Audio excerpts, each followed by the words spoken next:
6 million children have been made homeless. 12 million have been injured or disabled. And there are at least 300,000 child soldiers operating in 30 different conflicts across the globe. And unless you've been in a cave or on a different planet for the past week, you would have been bombarded daily with the horrific pictures of the annihilated children of Gaza. And how is this possible in the name of humanity? What does it say of us as the so-called highest form of life on this planet to allow such appalling, degenerate behavior to not only fester, but thrive amongst us? How many more children have to die and suffer untold misery before we finally say, enough, and begin to cleanse our hands of their blood, for we are as complicit in our blissful ignorance and apathy as those who commit the insanity. I can promise you one thing, it's going to be a painful, gut-wrenching day, but it is a necessary evil, as only with a bare, naked truth can the message be made loud and clear that war is a crime. Ladies and gentlemen, it is my honor and privilege to now invite young Amat Berbahagia Tun Dr. Mahathir Mohamed, the 4th Prime Minister of Malaysia and founder and chairman of the Kuala Lumpur Foundation to Criminalize War, to address us. Persilakan.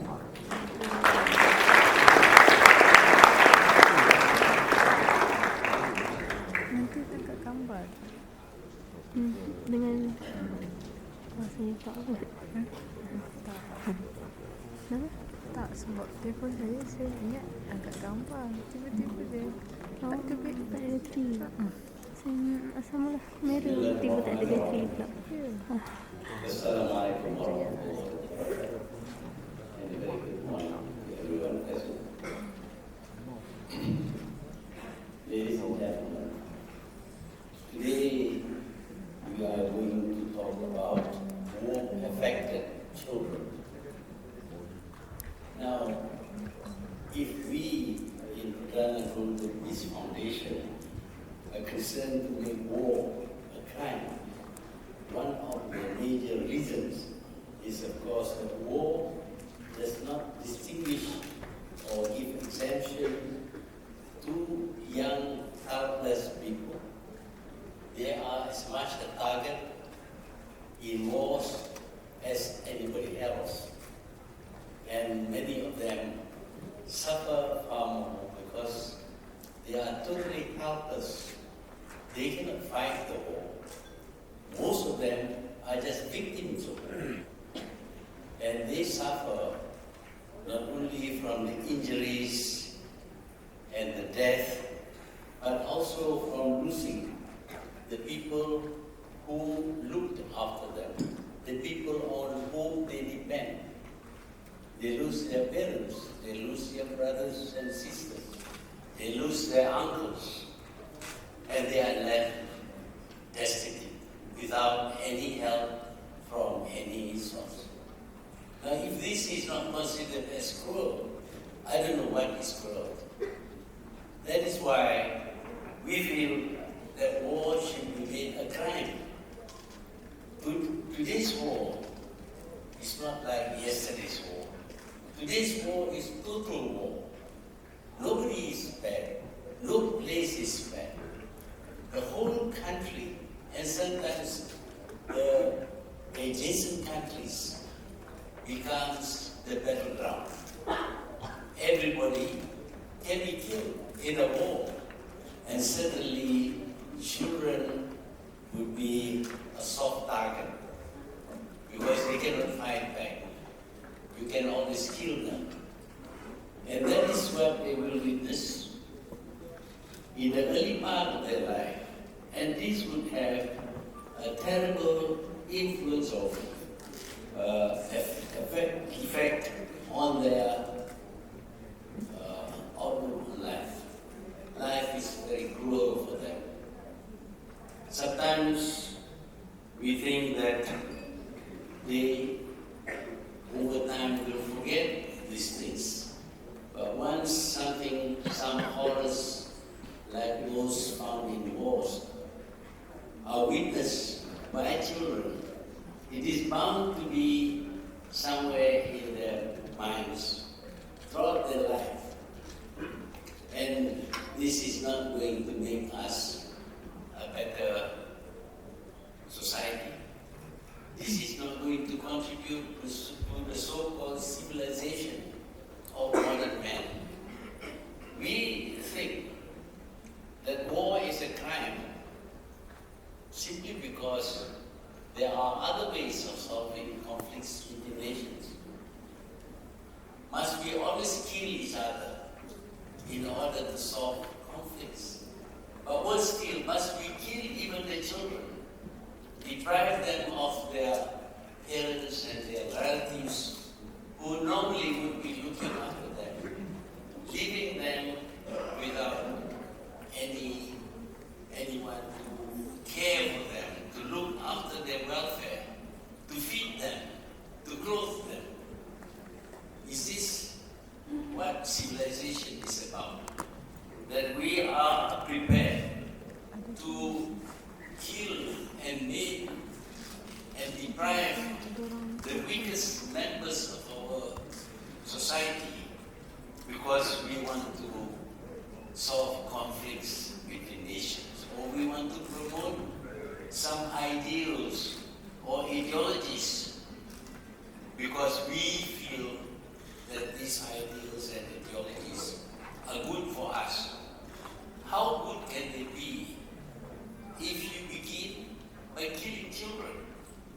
Can we say that we are striving for regime change, for the promotion of democracy, for freedom, for the rights of man, etc., where we begin by killing children?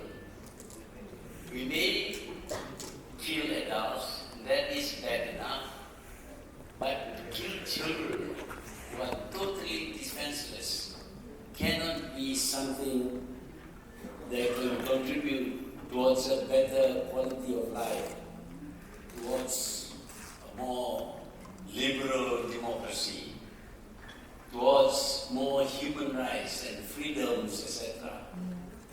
There is no freedom for those who are killed. Maybe the adults may have tasted some freedom in their short lifetime before they were killed, but the children would have no freedom at all, because even as they emerge in this world, they are going to be killed, and killed in very horrifying ways. We see pictures, videos of children being shot with bullet wounds in their chest. What have they done? Have they opposed the enemy? Did they take up arms against the enemy? They were too small to carry anything at all, certainly not the weapons. And yet they were shot. They were considered collaterals. And this is a new word that is invented to justify killing innocent people. You want to kill one man, if it involves killing 100 men, if it involves killing 100 children, why not? Because the important thing is to kill that one man. The others are just collateral. We have hardened our minds and our feelings so that we no longer care for the people, for the innocent people, for the children who are killed, because you want to kill and assassinate some leaders or some so-called terrorists and warmongers. This is what is happening today in this world. And it's shocking that the people who do these things are the people who came up with all kinds of theories regarding the rights of men. Some of the greatest writers from the civilized part of the world, the so-called civilized part of the world. Even today, they are inventing more and more weapons to kill more and more people, more and more efficiently. This is the aim. All they could think of is how to kill people.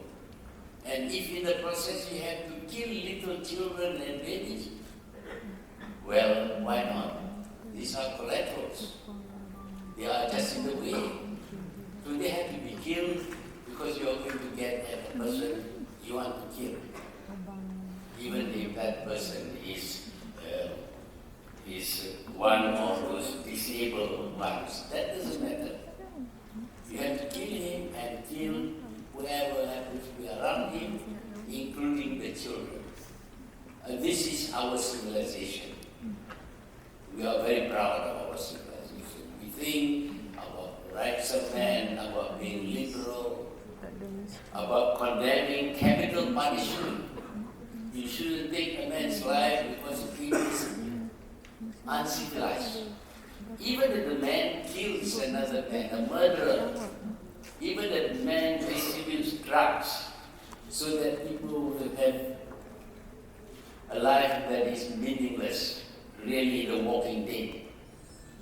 Even if you punish people with obvious crimes having been committed by them, this is wrong. Life is sacred. You mustn't kill people. You mustn't punish people through the death penalty. That is uncivilized. And the very same mouth which says that supports the killing of 100,000, 1 million people, 70 million people in the last 2 wars. These are the same people who are so very sensitive about the sanctity of life, but they don't mind killing hundreds of thousands and millions of people. Indeed, they reward these killers, for they are killers. Whether directly or indirectly, they are killers. They send their soldiers in with the arms they had manufactured in order to kill people. Surely, you cannot say that, well, they didn't do the actual killing. Somebody else did the killing. But the person who directs, the person to kill, is also the killer. And these are people who will preach to the world about the sanctity of life. Don't kill. Don't kill a criminal who has killed other people. Don't kill drug distributors. But they go on to kill hundreds of thousands of people. If there is anything that can be called double standard, hypocrisy, I'm quite sure this is an evidence. This is evidence that there is a lot of hypocrisy among those who talk about liberalism, about human rights in this world. They are bent upon changing oppressive regimes. Should there be any uprising against the oppressors, we must help them, because we must save the country from oppressors. And so they invaded Iraq, because Saddam was a terrible man. He killed a lot of people. But in order to remove him, they say, at first it was not about removing him, of course, it's about weapons of mass destruction. An accusation about being involved with the bombings of the Twin Towers. They wanted to remove him because he had killed, I don't know how many, but in the process they had killed hundreds of thousands of people who they say are going to benefit from the shock and awe war against Iran. It's the same with other places. We in Malaysia feel a lot of sympathy for the oppressed people. Somebody says in today's paper that why is it that Muslims only care for Muslims who are oppressed and who are being attacked and killed? The answer is that most of the people who are today being attacked and killed are Muslims. For one reason or another, most of the victims are Muslims. And therefore we should show sympathy for them because they are the main targets. But we have also shown sympathy for others. It's not really for Muslims. We are concerned about human beings, whether they be Muslims or Christian or whatever. Yes, we tried to focus on some countries which happen to be Muslim. But the question that should be asked is that why do these big powers concentrate only on killing Muslims and not many others? I have not really found them waging wars against non-Muslims. If they do, well, it is not very frequent and not very many. These are facts. I'm not being biased in favor of the Muslims. The fact remains that most of the wars being waged today are against Muslims. Bosnia-Herzegovina, Iraq, Afghanistan, and today we are seeing for 60 years the sufferings of the Palestinians. And the Palestinians are not all Muslim, many of them are Christians. George Abbas was a Christian. We sympathize with him because he was among the leaders of the oppressed. So it is not correct to say that we sympathize only with Muslims. There is no religious bias in this matter. We are concerned about human life. And we hope that the world will not accuse us of being biased in favor of the Muslims. We are not. We are biased in favor of humanity, no matter where we are. If we look back into history, we have condemned the genocide against the Red Indians. Today, there's hardly any Red Indians left.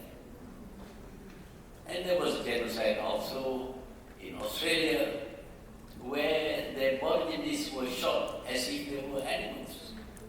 We mentioned that, and those people are not Muslims. But we are concerned with genocide against anyone.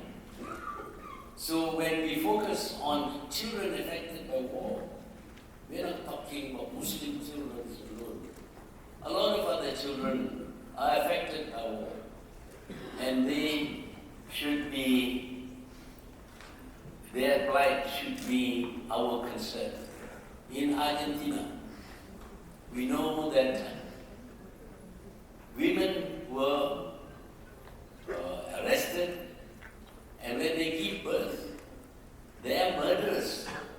The murderers of these women adopted the children. Today there is a great tragedy because the relatives of the mothers of these children wanted their children back. But the children thought that the abductors, the people who took them and adopted them, the killers of their mother, are actually their parents and they love them. This is tragic because the killers of their mothers are looked upon by the children as their saviors. These things happen, and we are concerned about it also. We are concerned about any children affected by war. War is terrible for children because they couldn't defend themselves at all. They are just the victims everywhere. Yes, there are child soldiers in Africa. We don't deny that. But they are forced by the adults to become soldiers. If they could, they would run away. But there was no way for them to run away. And therefore, they are also children with whom we are sympathetic towards and we are concerned about. We would like to see our attention focus on them also. So the children are the worst victims of war because they are totally defenseless. It's like attacking someone who is totally disabled. A child is a disabled person as much as other adults who are disabled are given special consideration. The children should be given special consideration. And that consideration must include making those who cause the death or the wounding of children criminals. They should be brought to justice, for they kill children. There is nothing more dastardly than people who kill helpless people. We know that there was a Muslim leader, Muslim religious person who was disabled, sitting on his wheelchair. And a rocket was fired, aimed at the wheelchair, and he was killed. Is this war?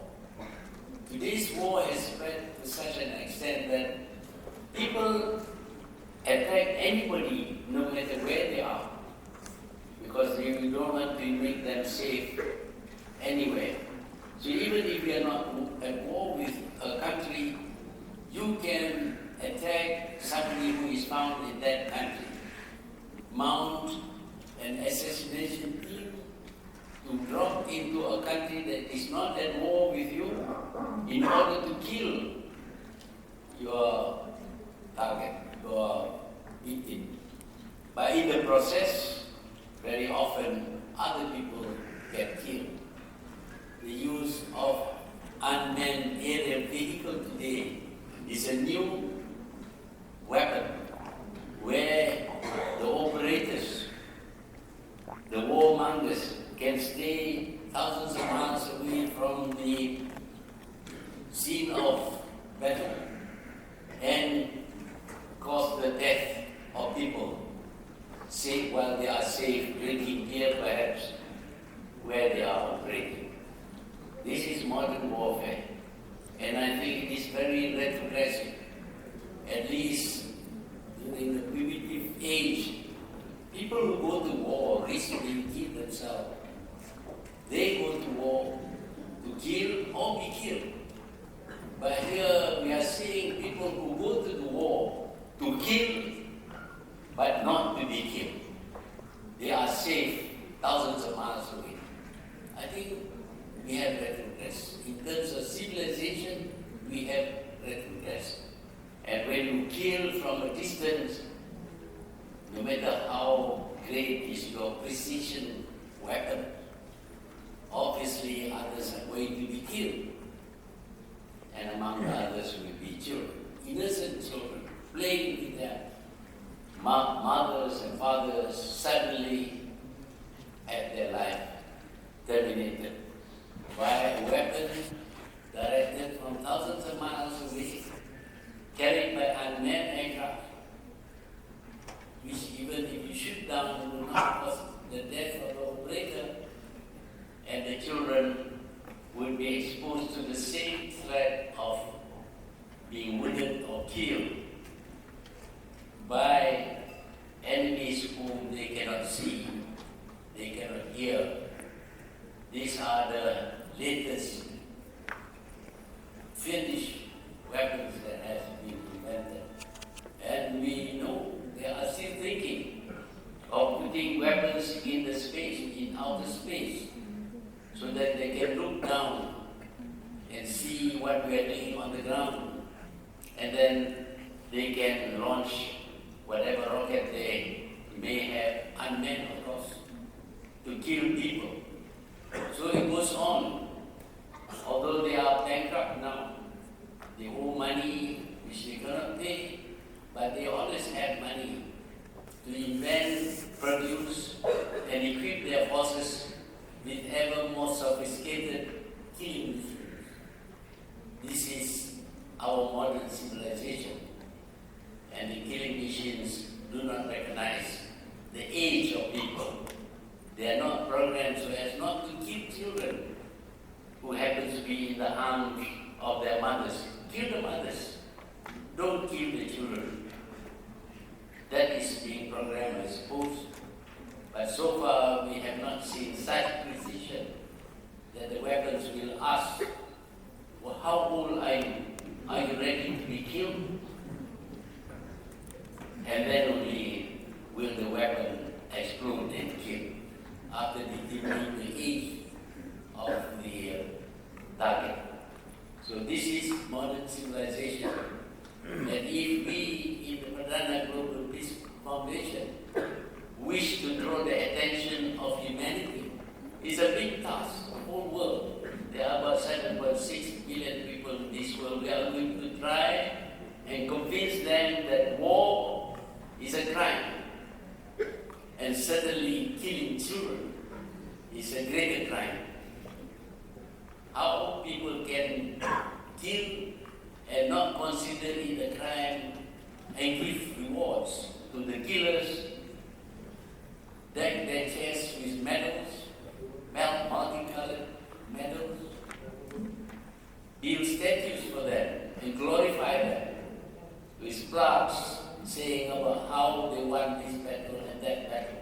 It would be better if the plaques also carry the number of people this person has killed. Then I think that would be a real tribute to the glorious deeds of these murderers. So today, I hope we will be able to focus on the plight of children in wars. And I hope we can come to some conclusion that will help us contribute towards making war a crime. Thank you.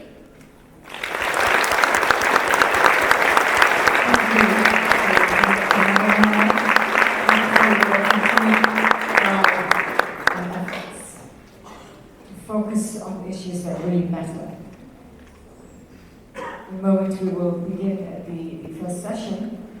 I would just like to say that this year we had the Olympics, and in a sense, the modern games are reminiscent of ancient games of Greece, and it is that, but the ancient games had a feature that we need to be reminded of, and that is for the duration of the games, a state of truce was declared. Wars came to a halt, and the Olympics therefore represented not only celebration of great sporting achievement, but the recognition of the incompatibility of war and suffering with a great celebration of human achievement. And so, ladies and gentlemen, if we know it is possible from ancient history to end war for the sake of a sporting event, and surely our humanity obliges us to find better ways to protect our children. Ladies and gentlemen, it is my great pleasure to now invite our moderator for this morning's session. Please welcome Yang Mahathir Pidapidis, advisor to the Ministry of Education and founder of Mahathir.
Your Excellency, Yang Mohamed, Mohamed,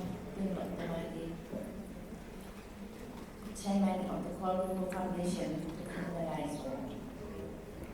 Your Excellency, Yang Amat Berbahagia, Dr. Setia Asman, Trustee of the Foundation. Ladies and gentlemen, Dr. mentioned about collateral damage. Yes, every day we hear in the news, we talk about figures. We talk about collateral damage. And today, the fourth day of this conference, we're going to talk about war-affected children. They are not collateral damage. They are real people. They have been victimized by the war. these children in one nation, I would call them victim nations. I'm glad to see there are many young people in the hall today. We talk about you as being the future. The last 3 days that we've been here, the first day was 9/11 revisited, seeking the truth.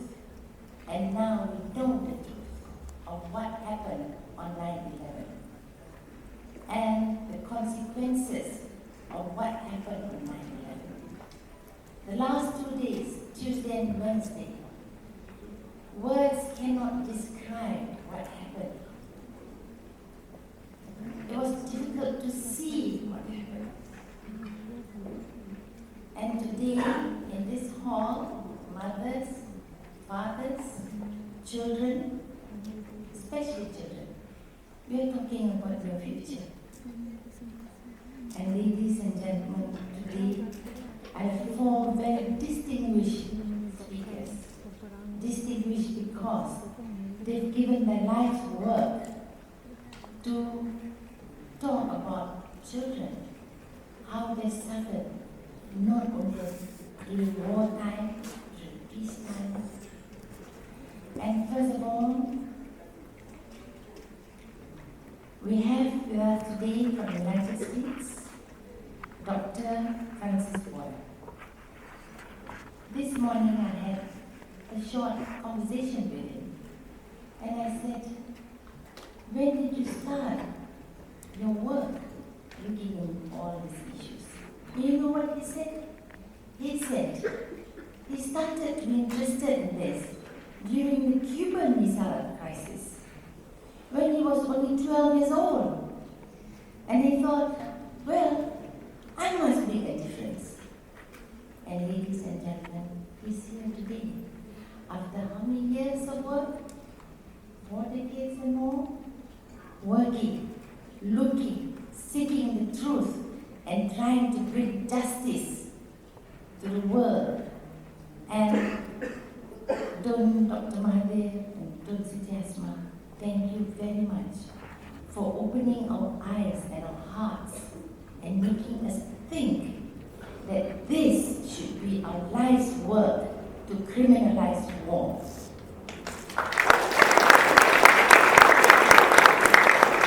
We now call upon Professor Boyle to make the statement.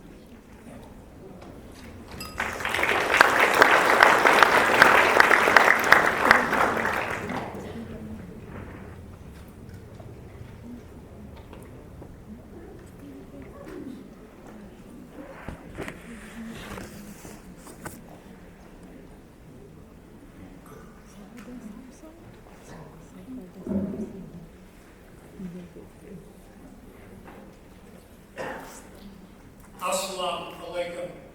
Thank you very much for having me here today.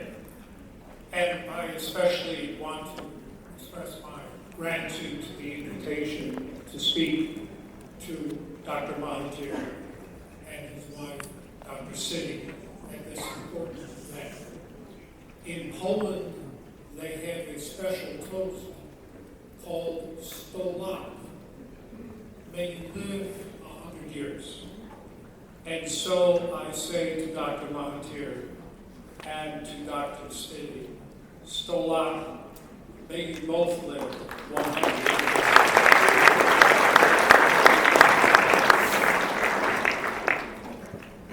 Ladies and gentlemen, in the many years I've taught international human rights law to my future lawyers, I always tell them that the most difficult human rights they will ever confront to defend are those of children, because they are completely powerless.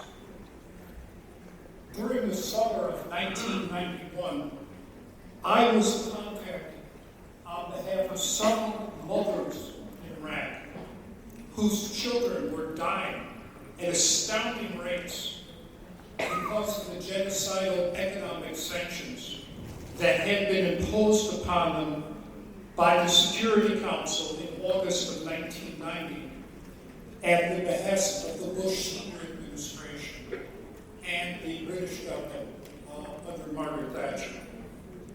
These mothers requested I do something, anything, to save these innocent children from perishing in agony in front of their mothers' eyes. And so I filed a class action complaint on behalf of the 4.5 million children of Iraq against President Bush Sr. and the United States of America with the United Nations Organization dated 18 September 1991. I believe a copy of this complaint is affixed to the paper that should have been distributed to you with the materials for this conference. I sent the complaint to the UN Secretary General, the member states of the General Assembly, the Economic Social Council, the Commission on Human Rights, the Subcommission on the Prevention of Discrimination and Protection of Minorities, UNESCO, and UNICEF. The complaint accused the United States and President Bush Sr.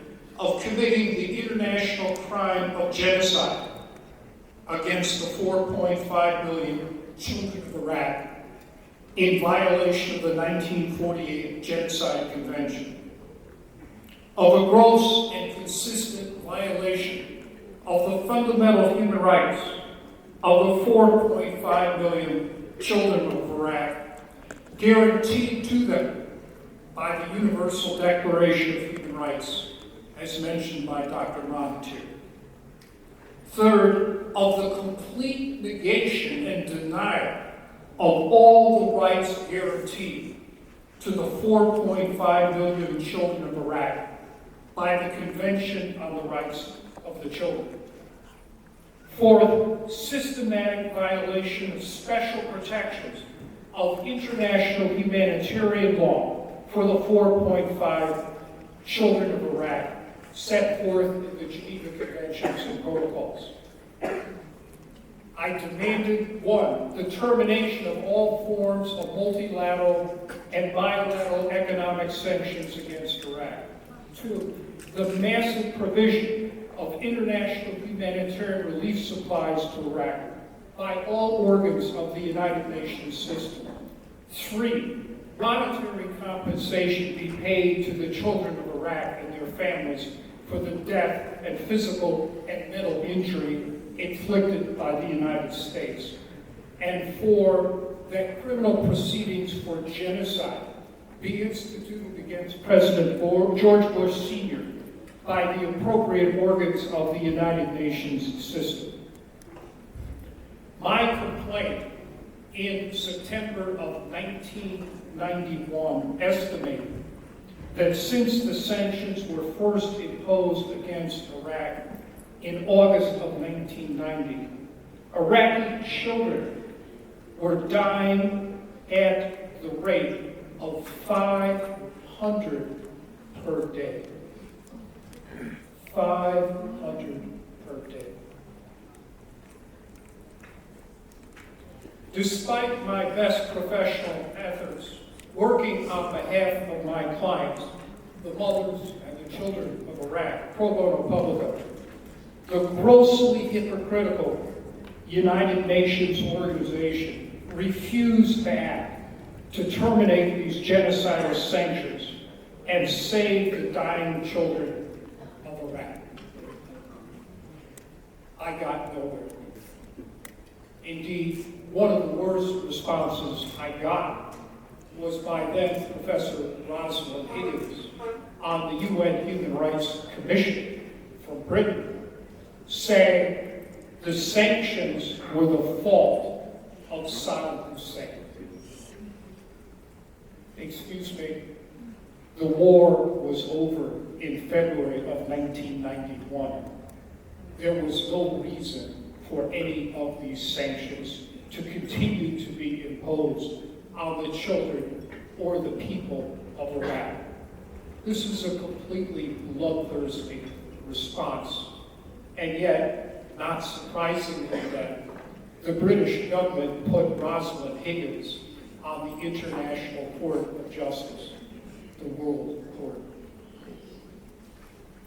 In 1995, the United Nations Food and Agricultural Organization estimated that these genocidal economic sanctions had killed 560,000 Iraqi children, about what I had estimated back in September of 1991 when I filed my complaint.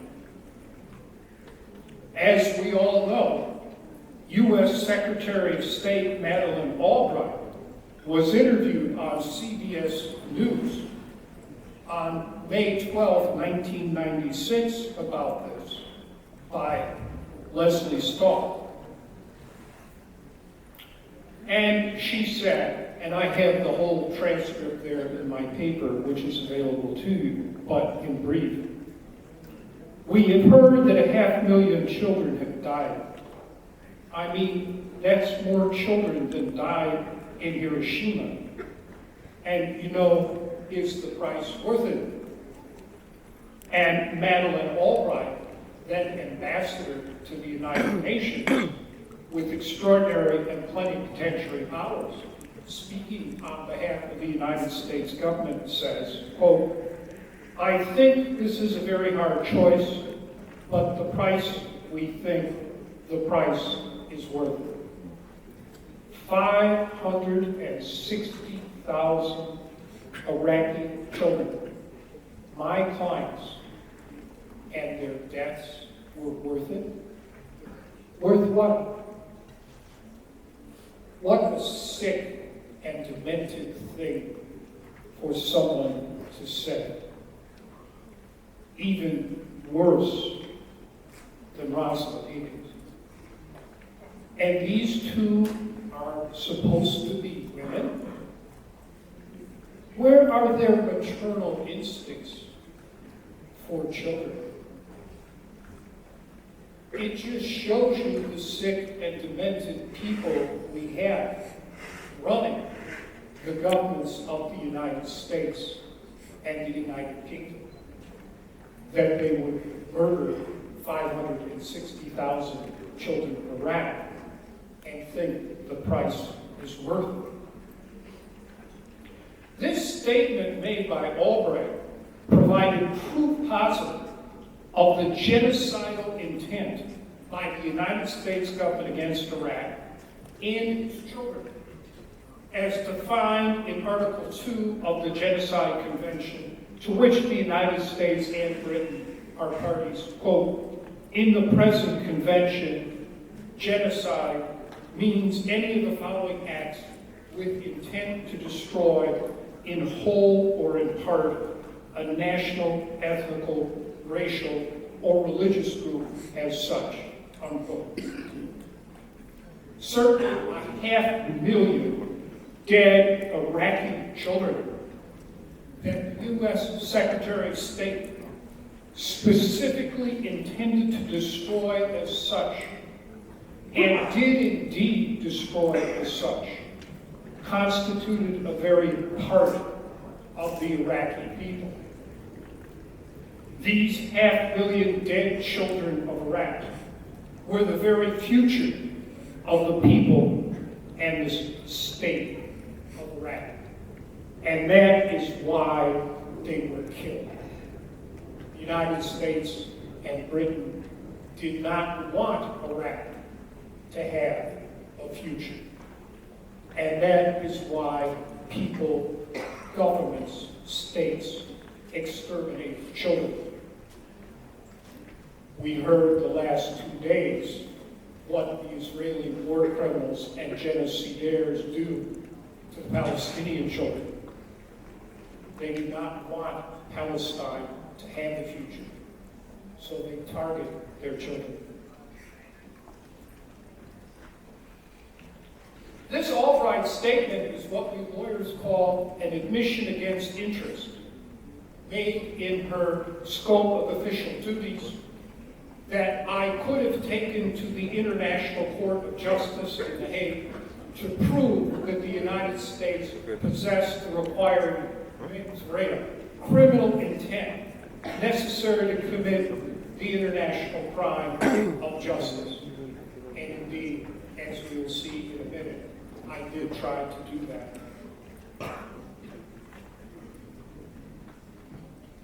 In addition, Article 2C of the Genocide Convention provides one of the acts of genocide deliberately inflicting on the group conditions of life calculated to bring about its physical destruction in whole or in part. That's exactly what the genocidal economic sanctions that the United States and Britain imposed and continued on Iraq were intended to do. And indeed, the 500,000 dead Iraqi children constituted a substantial part of the people of Iraq.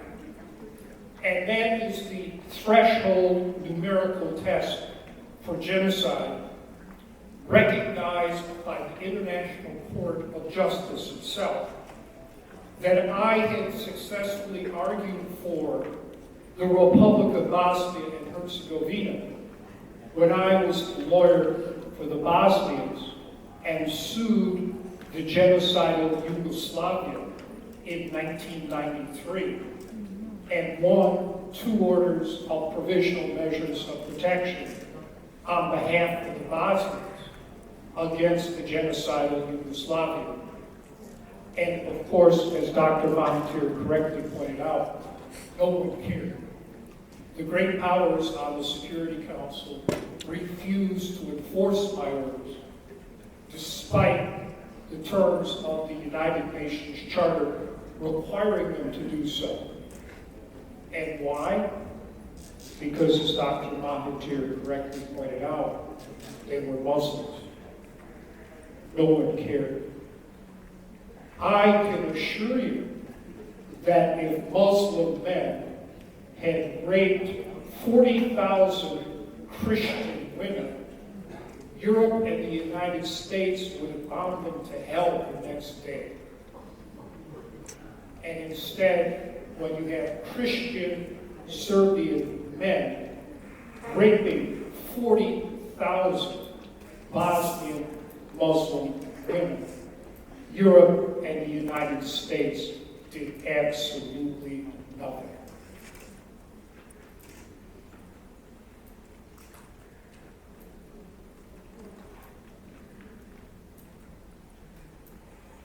The United States and the United Kingdom then continued to maintain these genocidal economic sanctions on Iraq until the illegal war of aggression perpetrated upon Iraq in March of 2003.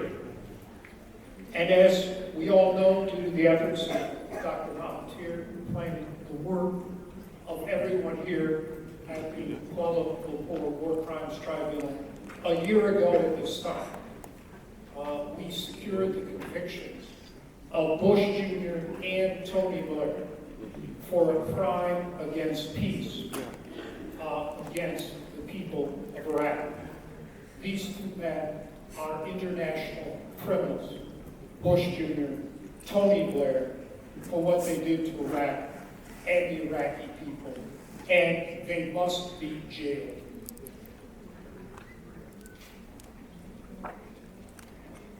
Once it was clear that the United Nations itself was not going to lift one finger to help the 4.5 million children of Iraq, starting in late 1991, I submitted a proposal to the President of Iraq, Saddam Hussein, that I should sue the United States and the United Kingdom for genocide at the World War and break the genocidal economic embargo against Iraq. I did everything humanly possible to convince him to do this, and I failed. I also worked very hard to convince the foreign minister of Iraq, and I failed. And I tried to convince the deputy prime minister of Iraq, and I failed. This shows you how difficult it is to defend children and stand up for them, and even to get their own government to protect them.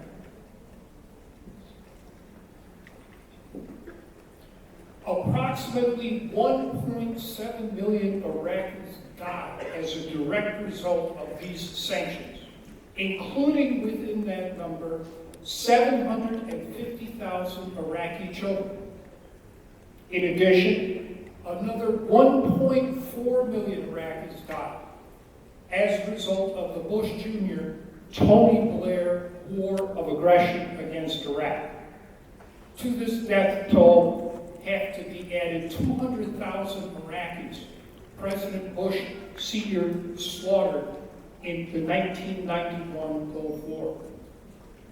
In other words, 3.3 million Iraqis were exterminated by the United States and the United Kingdom from August of 1990 until the end of 2011, when President Obama ordered their final withdrawal of the U.S. military forces. Well, we've all constantly heard about the 6 million Jews whom the Nazis exterminated. But what about the 3.3 million Iraqis whom the Americans and the British recently exterminated, including all the Iraqi children, perhaps upwards to 1 million. In any event, the World Court papers that I drew up for Iraq, that were reviewed by the foreign minister of Iraq twice and his top lawyer, I still have in my office. They could be revised and updated by the current government of Iraq in order to sue the United States and the United Kingdom at the International Court of Justice today. And toward that end, I hereby offer to make these World Court papers against the United States and the United Kingdom for genocide against the children and the people of Iraq, available to the current government of Iraq, free of charge, to be used against the United States and the United Kingdom. For Iraq today to file my proposed World Court lawsuits for genocide against the United States and the United Kingdom would produce some small degree of justice for the 750,000 children of Iraq whom they murdered, at least as well the 3.3 million exterminated Iraqis. Thank you.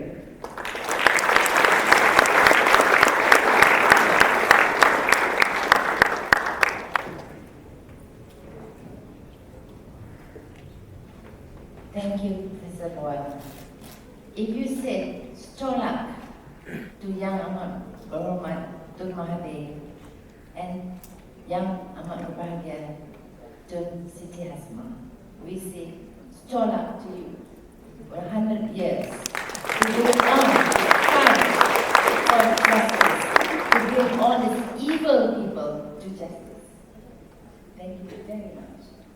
Now, I would like to call upon Madam Chia Liang from Cambodia. Madam Chia Liang is the Prosecutor General of the Supreme Court, the highest prosecutorial position in Cambodia. She's working hard to bring those in the Pol Pot regime to account for the genocidal crimes. Madam Chia Liang.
children and more.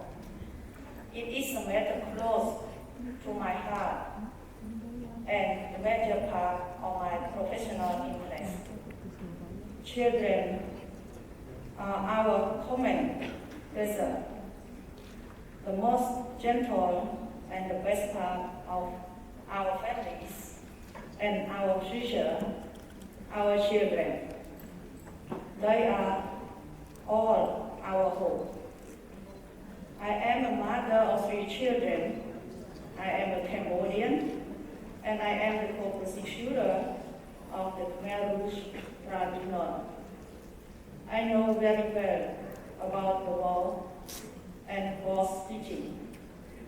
I have seen it with my own eyes, and I know much about the suffering of the children in warfare and in the aftermath of war. Starting on 17 April 1975, the Communist Party of Cambodia, the CPK, transformed Cambodia into a massive slave camp, reducing an entire nation to prisoners living under the system of brutality that divide belief to the present day. The forced evacuation of the Cambodian city, the enslavement, and the monotonous security center, and the killing fields, the extermination of the minorities, the countless deaths from disease, exhaustion, abuse, starvation, these kinds, ordered and orchestrated by senior leaders and those most responsible of the CPK were among the war horror inflicted on any nation in modern history. Approximately 1 in 4 Cambodians did not survive this regime. Children were targeted along with the adult populations. The first international crime of the CPK was forced transfer, the forced evacuation of the civilian population.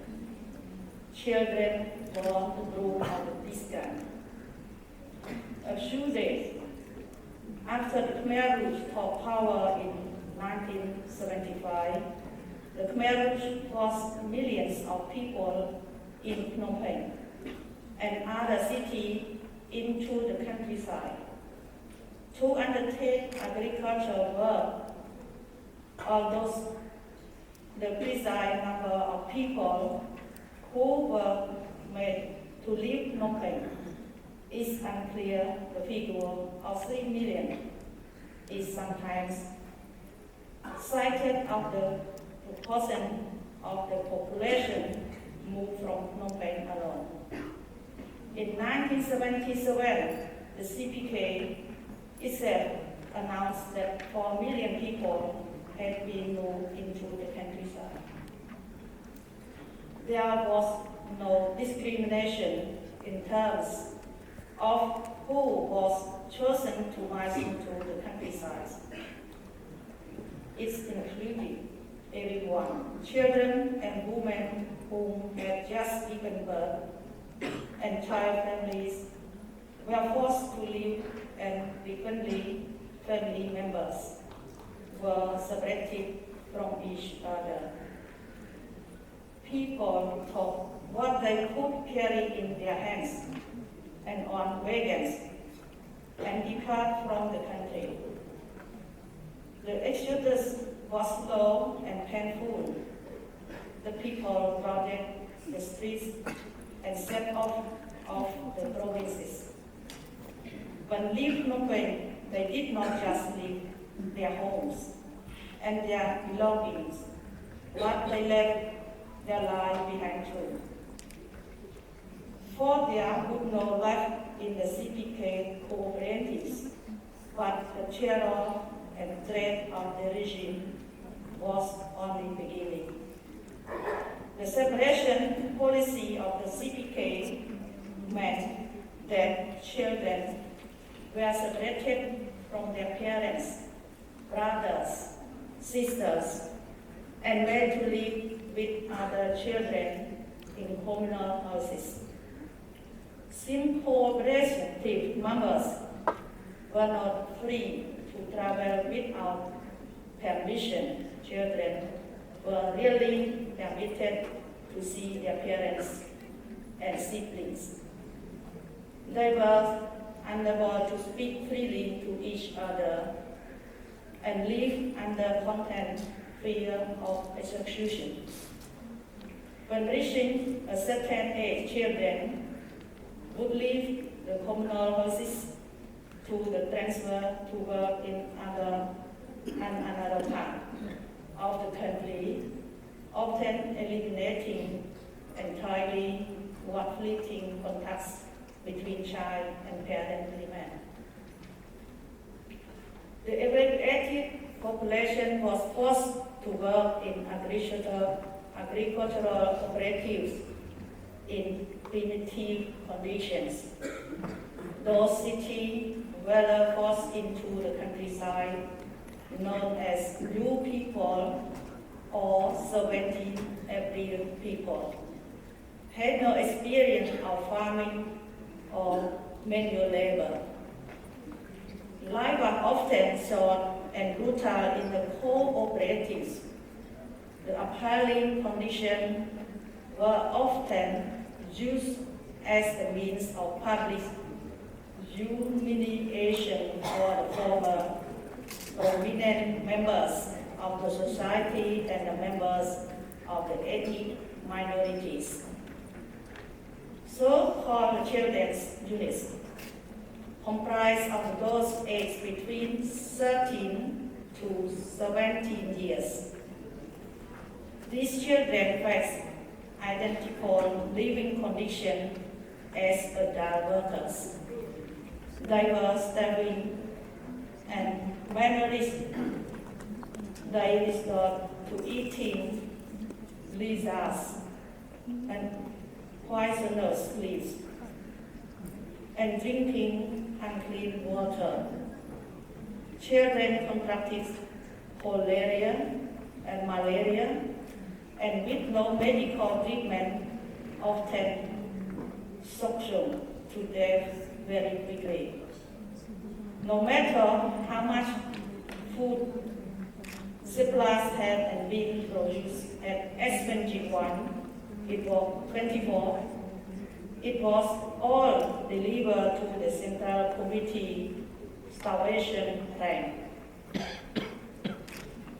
Because of the purport delusional ideology and hard trade toward foreign civilization, all sophisticated means of agriculture were forbidden.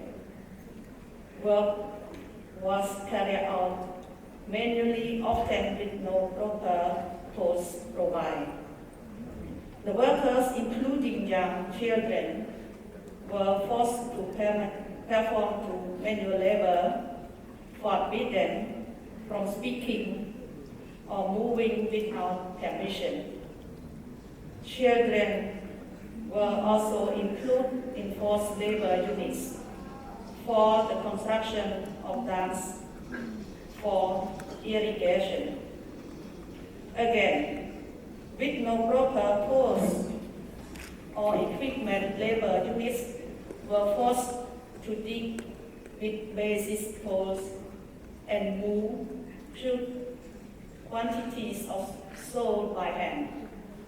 Children as young as 8 were often worked to the point of physical exhaustion, and if they did not fulfill or located tasks, they were punished. Many children could not bear the strain and perished. It was official party policy for mothers to be separated from their children and newborns, so that they could work to meet the productivity goals.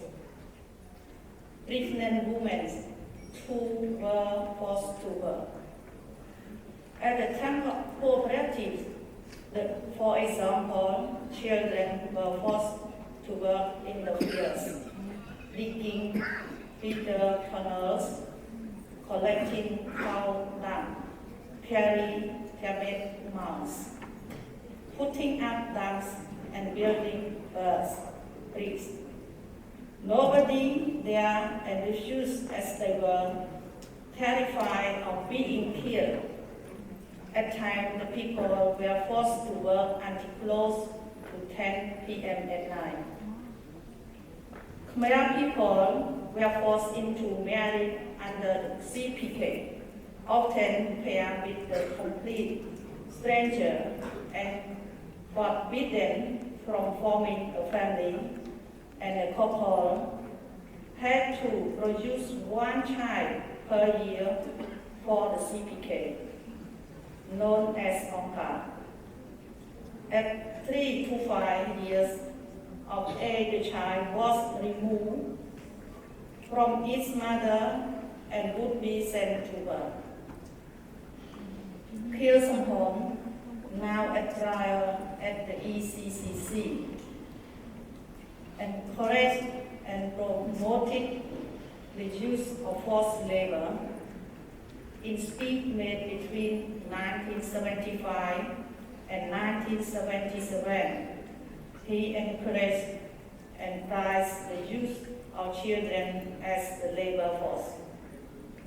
While knowing and great numbers of the Cambodians had perished due to overwork, starvation, and disease. During the decade period, children were recruited to commit atrocity because they were assumed to be pure and unsullied by the previous regime. Separated from their parents while young, the children were indoctrinated by the regime to hate the enemies of the state. They were brainwashed to care for nothing but Onka, the party. Camaraderie was prized and being sure and resilient by the correct mass debaters. Children were often given responsibility to watch over the cooperative and inform on, or even punish the hidden enemy, the enemy often being the staff cooperative, workers who had stolen food because of the agony of hunger. Children soldiers, wearing teenagers, were often seen breaking their AK-47s like toys, which were too long and too heavy for them to carry like battalion soldiers.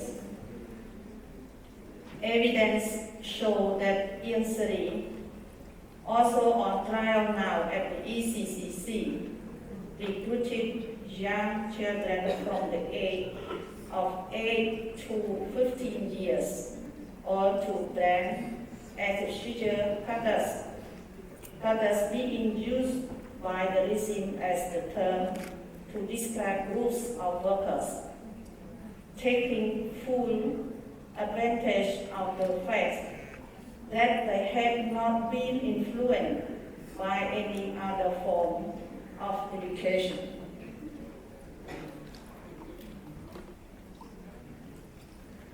Camaraderie, sentenced this year by the ECCC to lie imprisonment for this role of commander for S-21 death camp in Phnom Penh.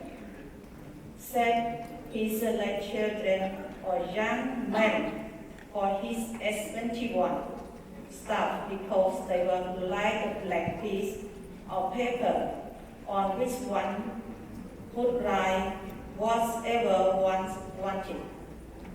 In choosing them with a stand against the enemy, they ensured they were merciless, torturers, and interrogators.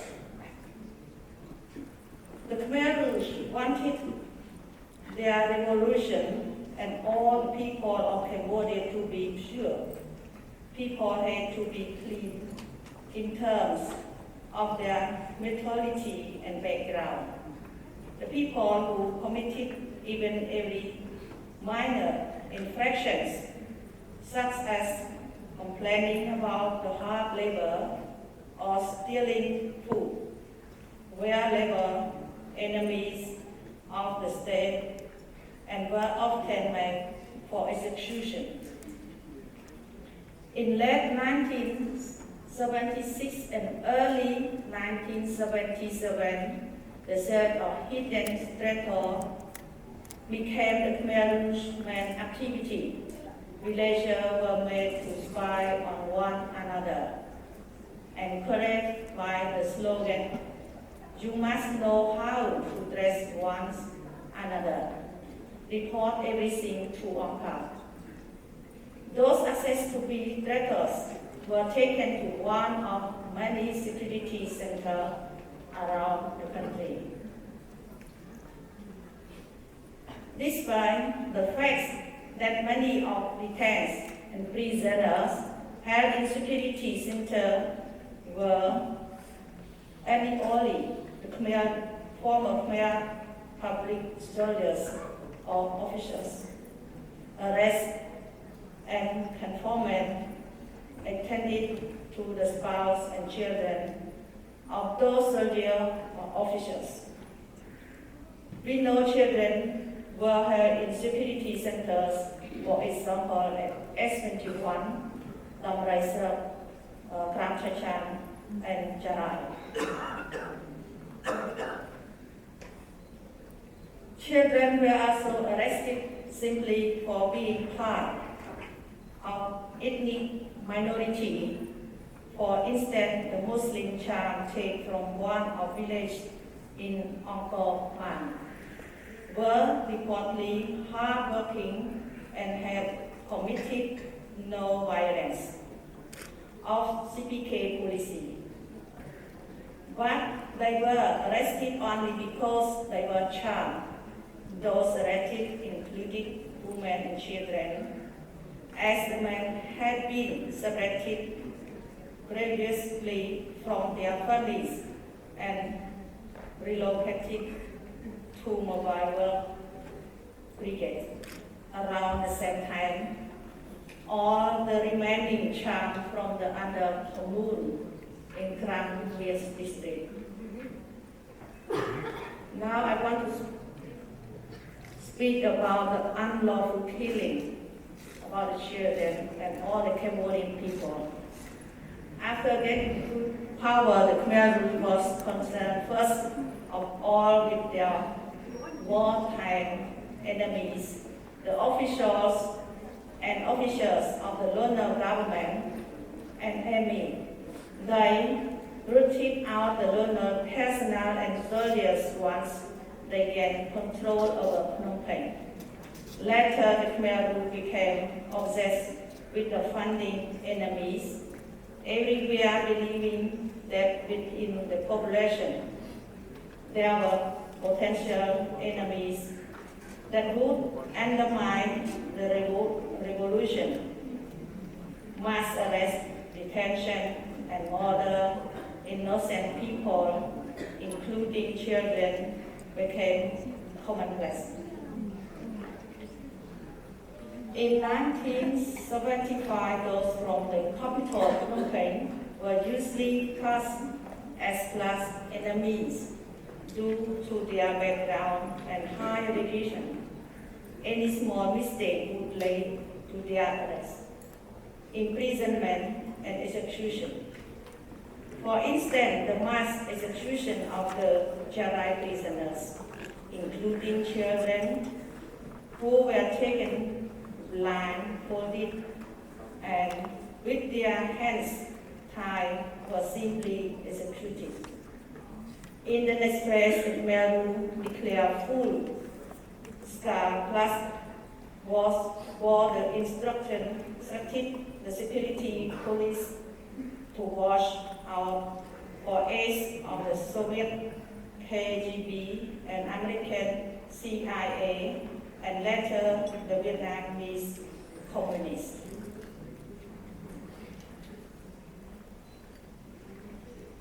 I have already a little about the Cham Muslim state that the Muslim Cham of Cambodia were a target for any affiliation so to the Vietnamese.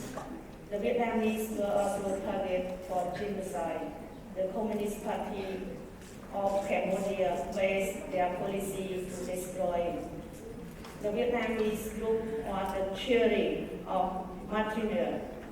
Listen, if the Vietnamese man was married to a Cambodian woman, only the man would be killed, and the woman and any children would be spared. However, if a Vietnamese woman was married to a Cambodian man, the woman and any children of the marriage would be killed, while the man would be spared. The monstrous practice seems to have been applied throughout the country.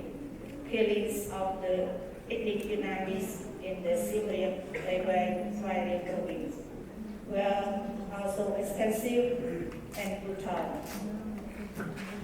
Thousands of Cambodian children were witness to the destruction of their families. Man Pai Nguyen, who was just 12 years old from Kok province, recalled how his 4 family members were killed. Now I quote, "My 7-year-old sister was killed by uncle because she stole 1 ear of corn to eat. She was hit with a hoe and married near the corn farm. One afternoon, while I was walking the cows across the forest, I smelled a rotting corpse. I searched for it to see if I knew the death. There I found the body of my father with his neck nearly cut off from his shoulders. There I found the body lying dead of the same corpse. 2 months later, my 70-year-old grandmother died. She was accused of stealing rice carried from children and was clubbed to death. Her body was wrapped in a sack and buried. Several days later, my mother died of overwork and malnutrition had her with a heartbreaking cry. Under the Khmer, our children suffer the same fate as their parents. They were starved and worked to death in cooperative, persecuted and murdered because of faith or ethnicity.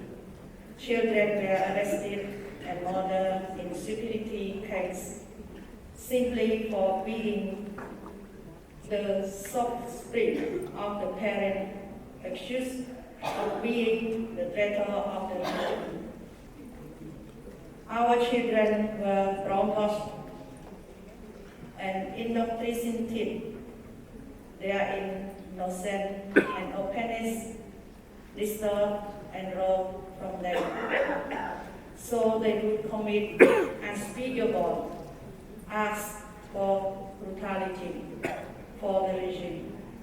What happened between 1975 and 1979 in my country should serve as a warning to the future. Ladies and gentlemen, to the terrible dangers, this extreme ideology, I now finish where I started in reaffirming to you what I said at the beginning. Children were the hope of any society. They are the living message we send to a time we will not see.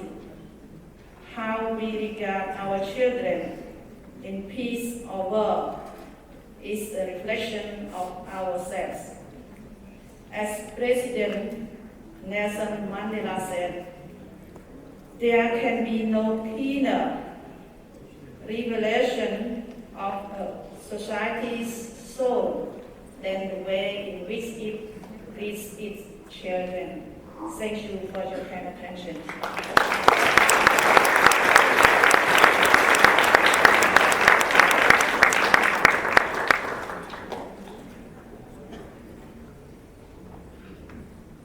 Thank you, Mahathir. And we wish you to start in your work. Children, and many children here today, you must remember, war is not just about you being killed, being victimized, but you can also be a tool of war. Never allow yourself to be in that position. Learn to be heard, to speak up, and to embrace the freedom that you have today. And that was a great lesson that we've learned that happened in Cambodia. We must not allow ourselves to be a tool of evil people and the demagogues of the world. Thank you very much for that reminder. Now, I would like to call upon Dr. Maduka, who is a geneticist from the University of Geneva. Professor Maduka has done extensive research on the effects of chemical and biological weapons on human genes and has traced their mutations over the generations. She has uncovered several unsettling facts about the effects and will share them with us today. Dr. Maduka.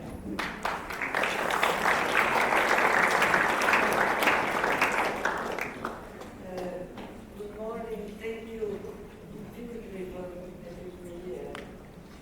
But I'm almost crushing on the legacy of all the historical defeats of humanity in the last, only in the last 50 years. But today I want to say one, I would say a childish word today. I'm very happy and I hope, even with all the skepticism of reason, for this ending of the hostility, temporary ending of hostility in Palestine, and I think the bombing of Gaza. Unless nothing is happening yet in the morning, I wish that this can last, because I can imagine the people and the children running in the street and feasting, at least for a moment. I said before I am almost crushed as often listening to the drama of Iraqi children, all the dramas that children go through during war, and at the same time that I put a new burden here on the table. I want it to be, let's say, a preemptive strike. We have to be aware that we will have other dramas. So this time maybe rather than carrying it all on the shoulder for the next 35 years and being here, inshallah, in 35 years talking together about this thing that have happened 40 years ago, 10 years ago, 20 years ago. Let's try to look forward and to put on the ground enough energy and efforts to prevent some of these damages. I'm old enough to be tired to be running after the damages. I think that we have skills enough, probably, at this moment of history, to try to prevent something, to try to help ourselves before the tragedy gets settled. So, what I did essentially is a work mostly with one of the things that are coming up, and this one indirect or direct effect on children. You know, when I got the title of this talk, I said, okay, one can spend the time making a list of the damages. My specific view will be on the future of the health of children. And more specifically than that, will be related with what the children, how many children will be affected just at birth already by the adverse environment that is created by all the wars that are being waged mostly in this moment in the Middle East and in the East and radically mostly against Muslim countries and therefore Muslim children. This talk has been a mixture of something prepared before and after, but I still think we have to pay attention, very much attention. Very many children have been killed in these 8 days in Gaza. They're all victims of this war. And we have to pay in a way respect to this life that they've gone. So after yesterday night, I was putting together a file of children. And we'll just go in terms of respect for what has been lost in these crazy 8 days. Just hopefully at least arrested for a while with the truth. So that nobody will be able to say that children don't happen to be one of the high percentage victims of these attacks. And I just chose more or less one for each day, 2 for each day. Images that just I want to run in respect. These were twins. Now, we go back to the normal life. If normal is the life in Gaza or in Iraq. I just will be very symbolic and put in 2 pictures about Iraqi children in the liberated Iraq, which show the situation of the water, difficulty about water and difficulty about schooling. This is one class. That is the next picture. In other words, war leaves not only killing people, but also killing children, but denies the future, a normal future to the children. And obviously I will not go on these aspects, but all war has collateral damages like this to children were killed in Gaza this spring, killed or hurt. So the damage of daily life, the lack of supplies for education, freedom of movement, are one of the collateral damages of war on the children, but it's also a long-term damage to the whole population of humanity. Then there is another aspect, the one I studied in which is now, after these wars, we started to learn that, and we were alerted as scientists about that the number of birth defects were increasing in the countries that were under war. And I will focus on something I said already more technically yesterday as a witnessing. Because I think that maybe in this moment there are very few people that talk about these things. And the general audience maybe has to become aware of it. There is the possibility and this proves that this war leaves a toxic environment that has the capability to reduce defects at birth in the population and increase the number of defects at birth, and also, although very little has been done in terms of studying that, also an increase of cancers, specifically also of infantile cancers, so children with cancer, that have not been known to be usually affecting the children, and that are not easily dealt with, like brain tumors or lung tumors. The general situation, and I will talk to you about two situations that we studied. One is Gaza and the other is Iraq.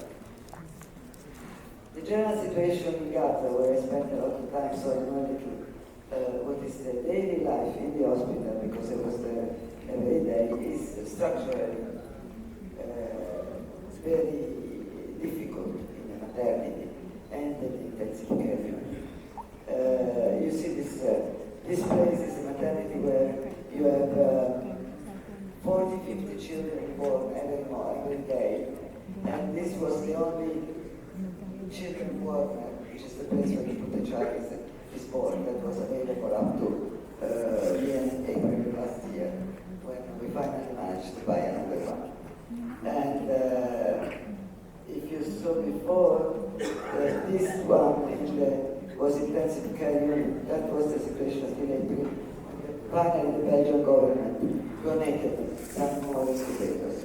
Otherwise, children would be put in 2 or 3, which means also that they couldn't get the care that they needed being in intensive care, because they didn't have the monitors, they didn't have the right temperature for the child, they didn't have the needs, essentially. So structural needs are poor, if not lacking at all. When I will tell you about birth defects, I will also tell you we have a number for the frequency of birth defects, but we underestimate because we cannot diagnose the cardiac birth defects. Why we cannot? Because there is no instruments. And if you want, I tell you also what may seem a funny story, but it's crude reality. When I said I was talking with the director of intensive care unit, and I said, listen, Doctora, we need to implement in the delivery room the first diagnostic tool. She told me, Paula, I know, but if they do it, where do I put the children? Because those children, we push them in intensive care unit. She doesn't have the space. She doesn't have the means. But it's not only personnel, really, it's the instrumentation, the disposable, and things like that. Same thing is for the drugs, including those for children and those life-saving for children. Gaza has been in a chronic situation of missing some drugs. Here I passed it just for example. This is the best picture of the previous Minister of Health, Dr. Basel Naim, and this is the last call I collected was from the now Minister of Health, Dr. Mohamed Mukalalati. I mean, it's a series of requests, of visits, of to get enough medical supply and continuously. Because medicine are not something that you need now and then, or that you need of any kind. So the specific medicine is continuously lacking in Gaza. And this is important that I say because I think it's part of a way to protect the health of everybody.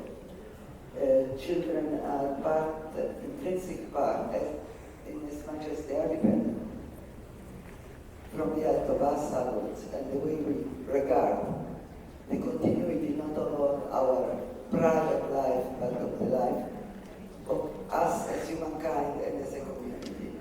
And our civilization will show in that. Now, increase of the birth defects in Palestine, Iraq, and in Gaza. There are 2 places where we had work done. But they are not the only 2 places where this is happening. This is happening for sure in Afghanistan.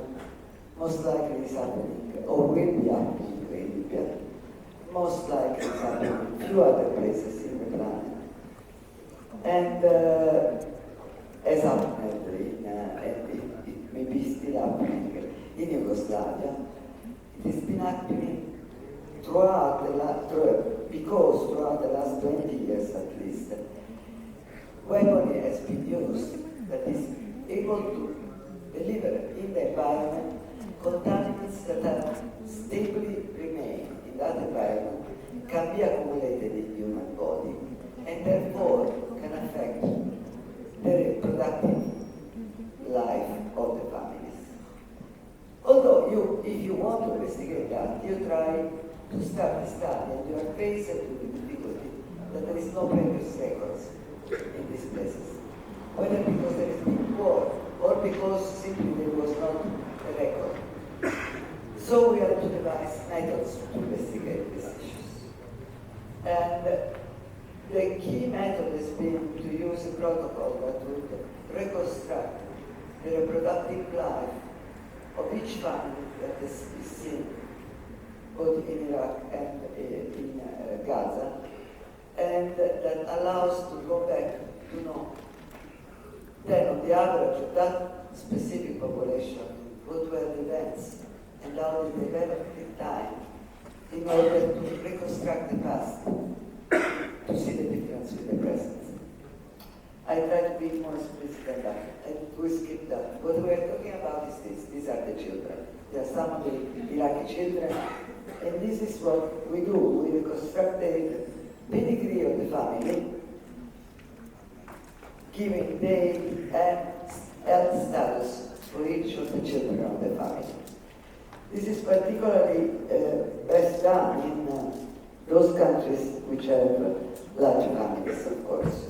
I know we would have hard time to do it in Italy in this moment, where we chose the solution, option zero, reproduction almost. But it's possible to do it, and it's very informative. And gives you this kind of information. In time, now you can see the years in the lower part of the graph, and you can see columns which indicate how the frequency of presentation of birth defects is changed in a selected cohort group of family. This number on the left are not percentage of birth defects.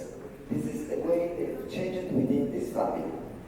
Graphically, I think it's very simple to see that if in this family the level was low in 91 to 2000, this is the level in 2007 to 2010. The increase is very high. Gaza. These are Gaza children. We determine the frequency of birth defects at the present. As I already mentioned to you, we underestimate, and we know why, because there is no diagnostic. If we compare the frequency of birth defects in 2006 and 2010, out of the records of the pediatric hospitals, we see a big difference. That is, the frequency in 2006, was 3.9 in pediatric hospitals, and in 2010 was 6.3. This is a very significant difference in the number of birth defects. But we are working on records. So since I knew this is maybe technical, but I think maybe it's important that people understand that there are technicalities that are important. We go back to the records now. The records could have been kept differently in 2006 and 2010. They could be more accurate or less accurate.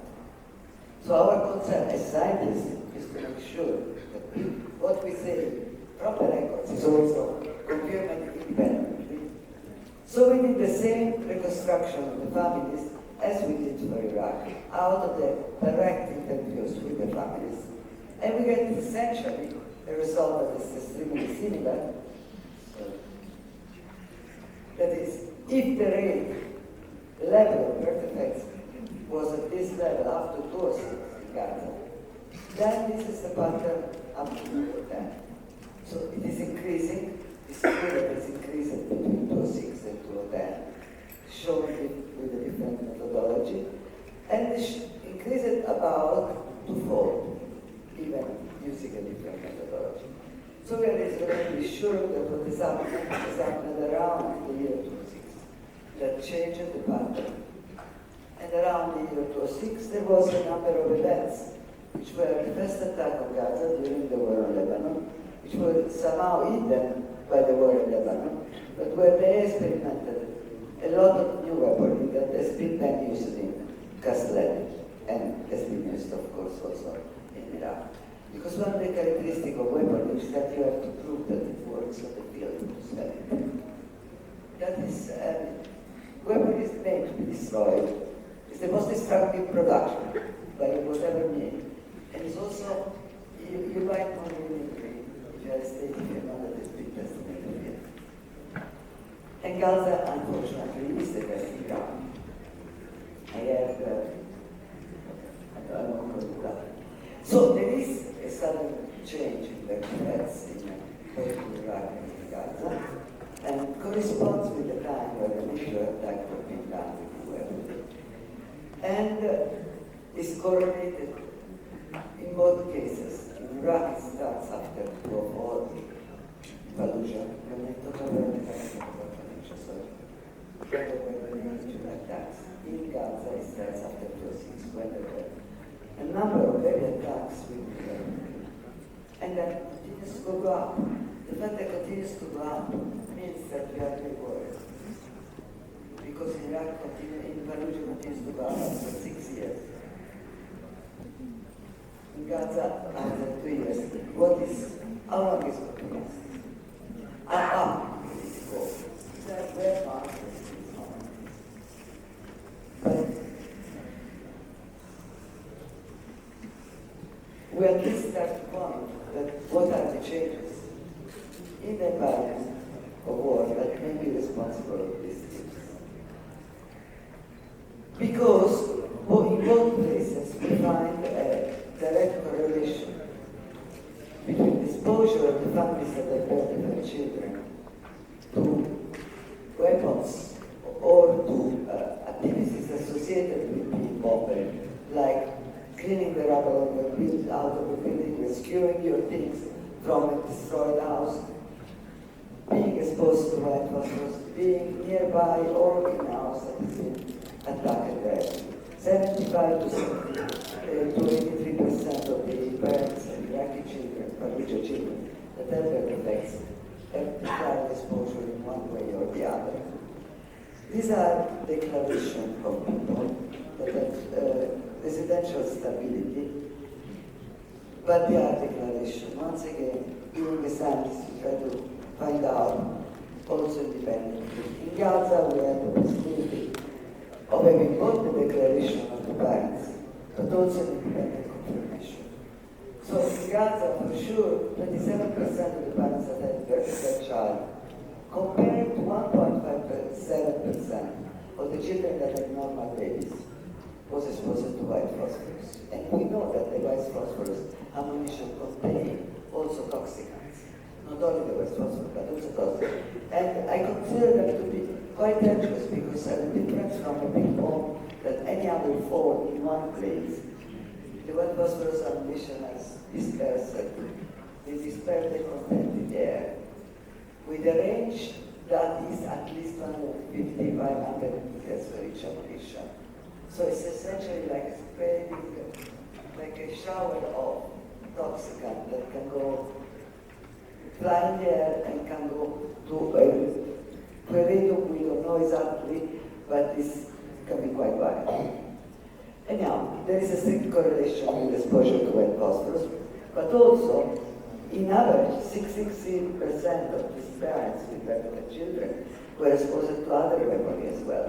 So in the complex 66%. We tested, as I said, in Gaza we had a way to have an independent proof that they were saying the truth. So of course you can also lie, or you can also be insecure, you have a bad child, you say no, maybe he's been the weapon. So we went to the end. I went to the end and they were very collaborative. there is a team that is picking up whatever is left in the ground. And on their database, we worked for a few days on their database with a map of the ocean, and which is a special satellite map, and we put pins on the map, establishing establishing that the residential declaration was coincident with the fact that that area was effectively under strike with that phosphorus bomb. 99% of the people have said the truth, which means one person we don't have behind, we are not sure exactly, but all the others had said something that can be seen as a matter of fact. Let's skip this slide. So, essentially, we have a surge in birth defects in cities that are common. We have an idea that what are the components of these weapons that can be infectious. And I will maybe say only a few words and try to go rapidly on that. And we have a correlation of this surge in time with the time of the attacks and in location for Gaza at least, where we can prove that the attacks were occurred really on the people that then entered the children. We have the idea that the most, we have not an idea, but some proofs that one of the most likely candidates to affect also the reproductive life is the metal contaminants, which we have proof that they've been used in the ammunition, both in Iraq, Fallujah, and in Gaza. Why do we say that? Because we tested air of children in Gaza 1 year after the war, and the adults and children in Iraq and Fallujah 6 years after the war, after the major attacks of 2004. And in both places, both populations have a higher content of toxic, teratogenic, carcinogenic metals than the normal control population, which was from outside the war area. So, toxic metals are present in the environment, both in Gaza and in Iraq. And these toxic metals have been found in the wounds of people that were either received an amputation by weaponry, or were burned up, or were wounded by white phosphorus shelling.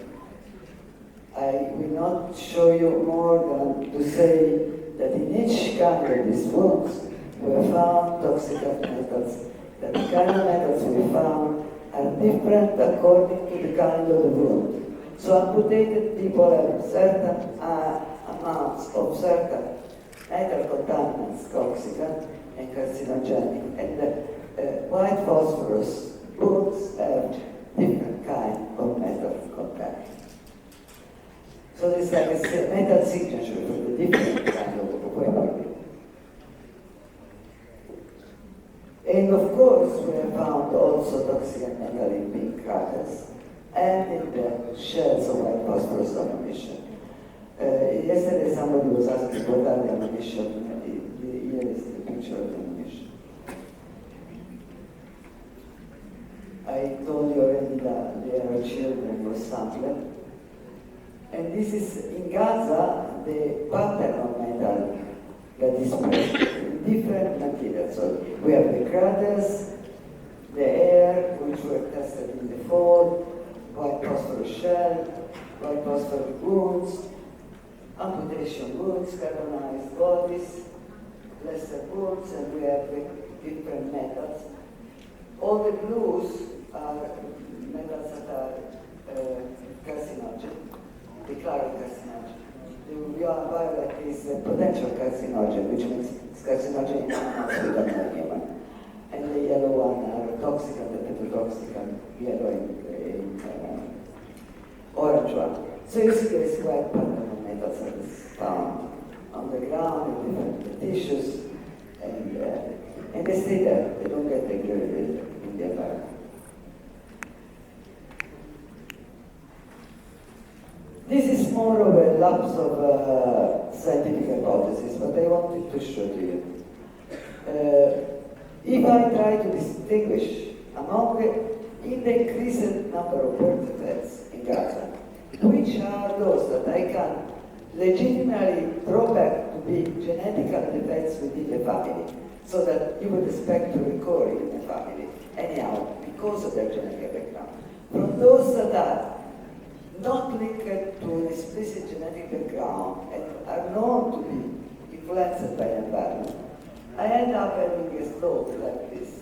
This is the total increase of birth defects. In clear white is the background of the genetic, surely genetically determined birth defects familiar, and the red is the line of those that cannot be reconducted to familial inheritance.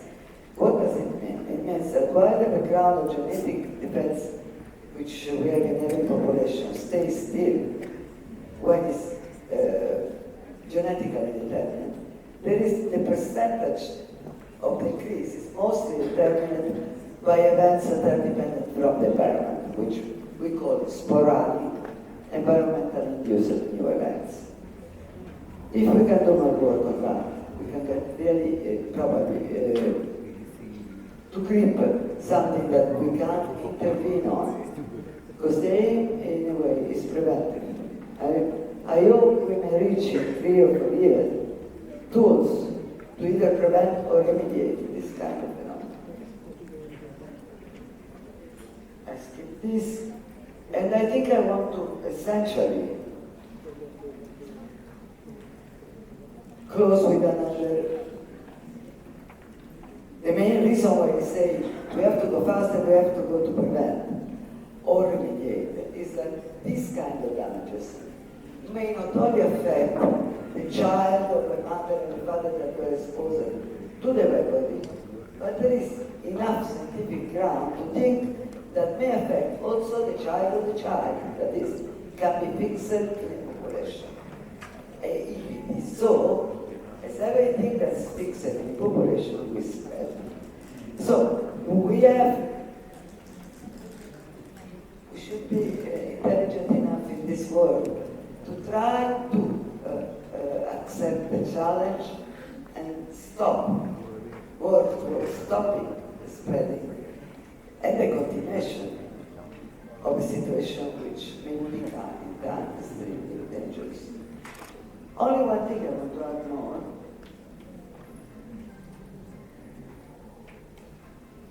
Is that I was having a conversation and somebody told me that it's terrible situation in these places at war and so on. Let me say, we have industrial sites all over in our countries, whichever is our country, where there is a certain kind of industries, unless there is specific and well-respected rules, we have similar events happening on the ground. We have that in many places where the garbage disposal is badly done.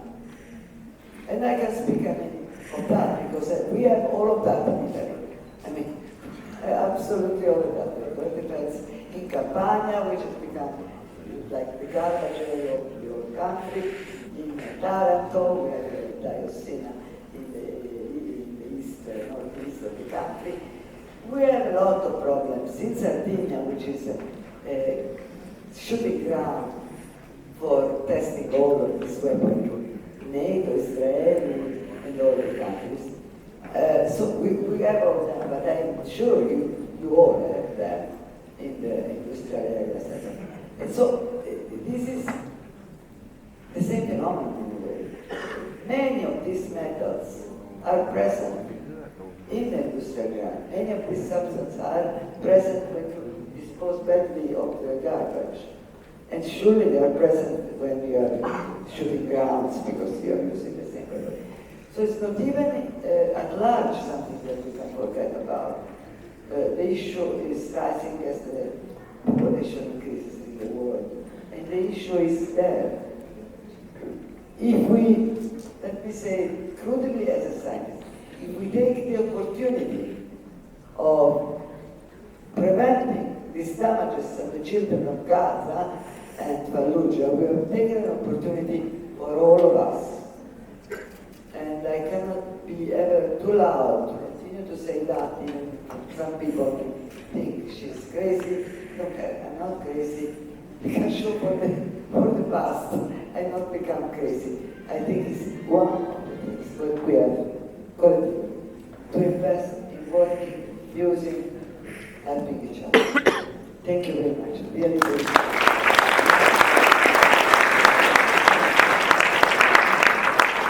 Thank you, Dr. Mohamed. You're definitely not crazy. And you're definitely not too loud. We want to amplify what you have said and studies that you have done. And we hope that other scientists will also collaborate with you to further study on the long-term effects of toxic environment caused by war. We often say that we do not know what the future holds for us, but today Dr. Maduka has given evidence that we can foresee the future. What Yang Amat Mohamed Tun Mahathir said just now, weapons of war does not select whether you're a child or a woman or an old lady or old man. They just shoot to kill, and they call that collateral damage. Well, toxic environment caused by toxic metals also do not select. And we cannot wait for it to be at our doorstep. We must be just as crazy and just as loud as Dr. Maduka to say, no, we don't want the environment to be toxic. Thank you very much, Dr. Maduka.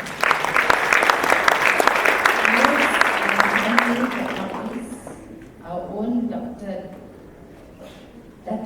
Raj Karim, an expert on the health and well-being of women, children, and family in Malaysia.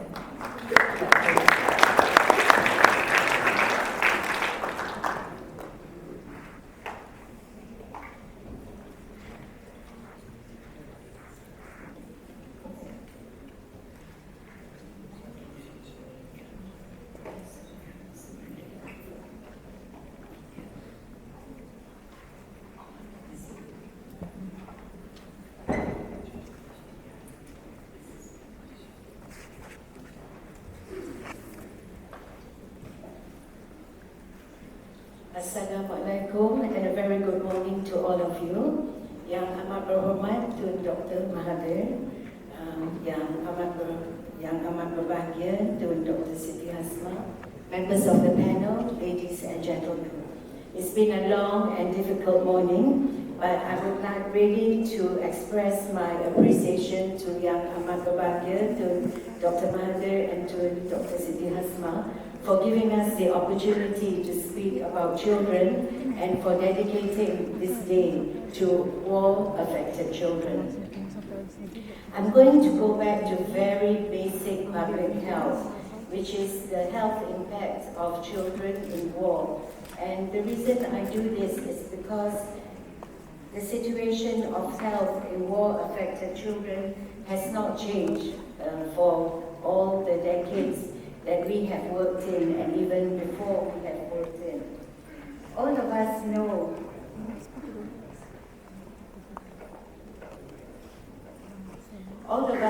that women and children are the most vulnerable groups. All of us know that women and children are the most vulnerable groups in any population, and especially in the more in the lesser developed countries, and most of the wars are occurring in the lesser developed countries where there is already poor access to healthcare, information, education, and services. And the services are either inadequate, inequitable, or inaccessible. Today in public health, we talk about all countries trying to race to achieve the Millennium Development Goals in 3 years, in 2015. But we know that these countries that are affected by war will never be able to reach the targets, at least the health targets, because of the adversity they face and the challenges and obstacles they have to face each and every day. And children and women in war-affected areas are more vulnerable and are exposed to greater risk of mortality and morbidity from diseases, infection, abuse, trauma, injury, and exploitation. And we talk especially of children and women who are displaced and refugees. In one of the meetings that I attended in Geneva in late 80s, I had a colleague who was commissioned, he's a WHO colleague who was commissioned to write a report on the status of health of the children in Iraq. And that study was commissioned by UNICEF. So he wrote the report about the exact situation that was faced by the women and children in Iraq. But his study was not accepted because people really did not believe that this was the real situation of the children in Iraq then. I looked back at his study when in preparing the report, and looked back at all the literature that has happened since, and the situation has not changed. And what he says is really still happening. I would also like to tell you that at the time when I read that report and came back, I wrote a little note to the Prime Minister then, to Dr. Mahathir, about the Iraqi children that were dying out of preventable causes such as malnutrition, diarrhea, lack of clean supply, etc. And he approved a sum of 100,000 ringgit at that point of time given to UNICEF for child survival strategies.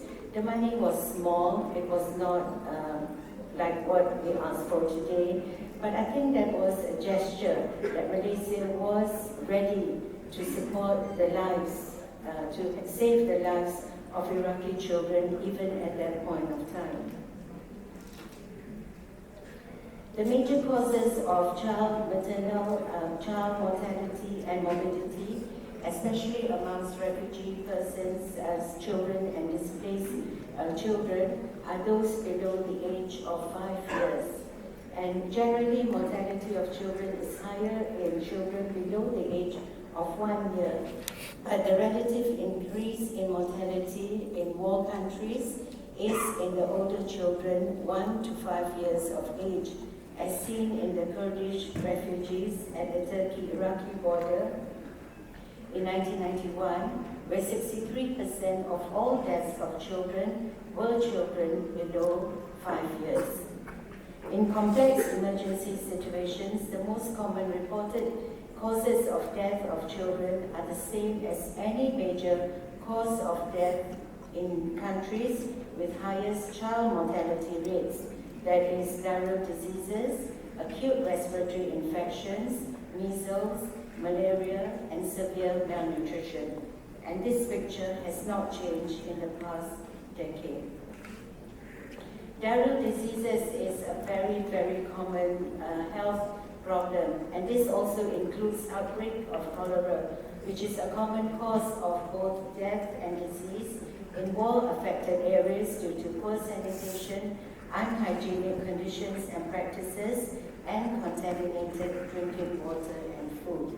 We know that this is preventable, that simple measures such as hand washing with soap, covering household water, and early oral rehydration could reduce these deaths amongst children under 5 years by about 30%.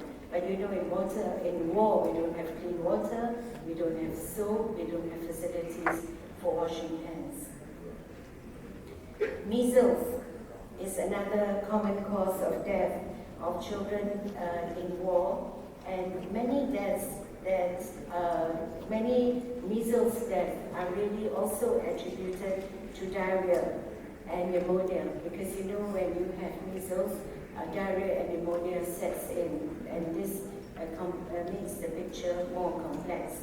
And measles also exacerbates malnutrition and lack of vitamin A.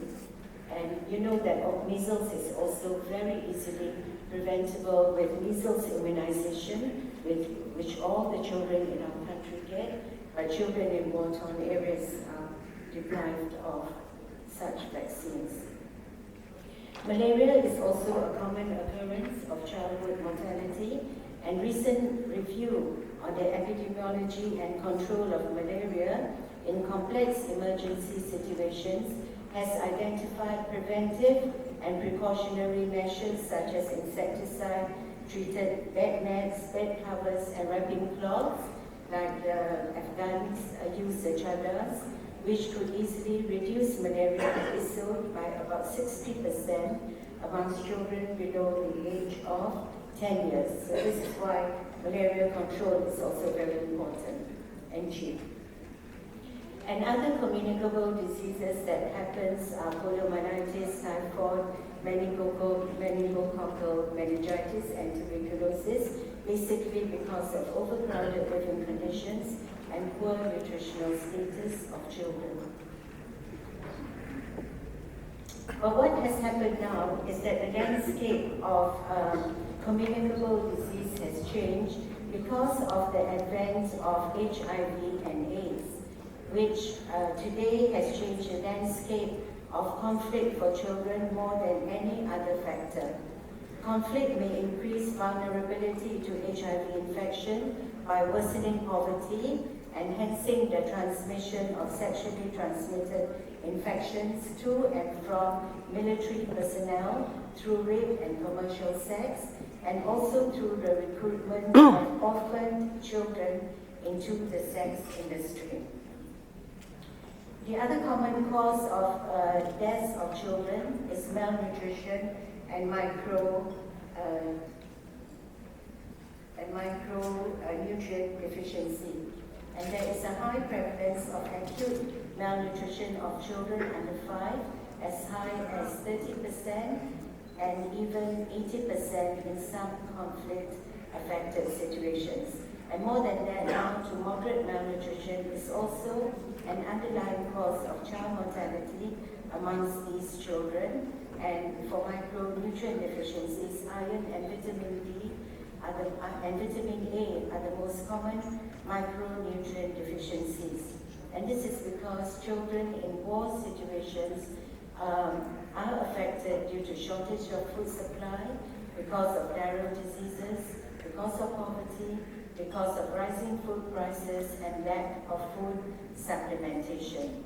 And for infants and young children, this is also due to the cut-off of breast milk supply because of mother's ill health, depression, or simply because she has died during the war.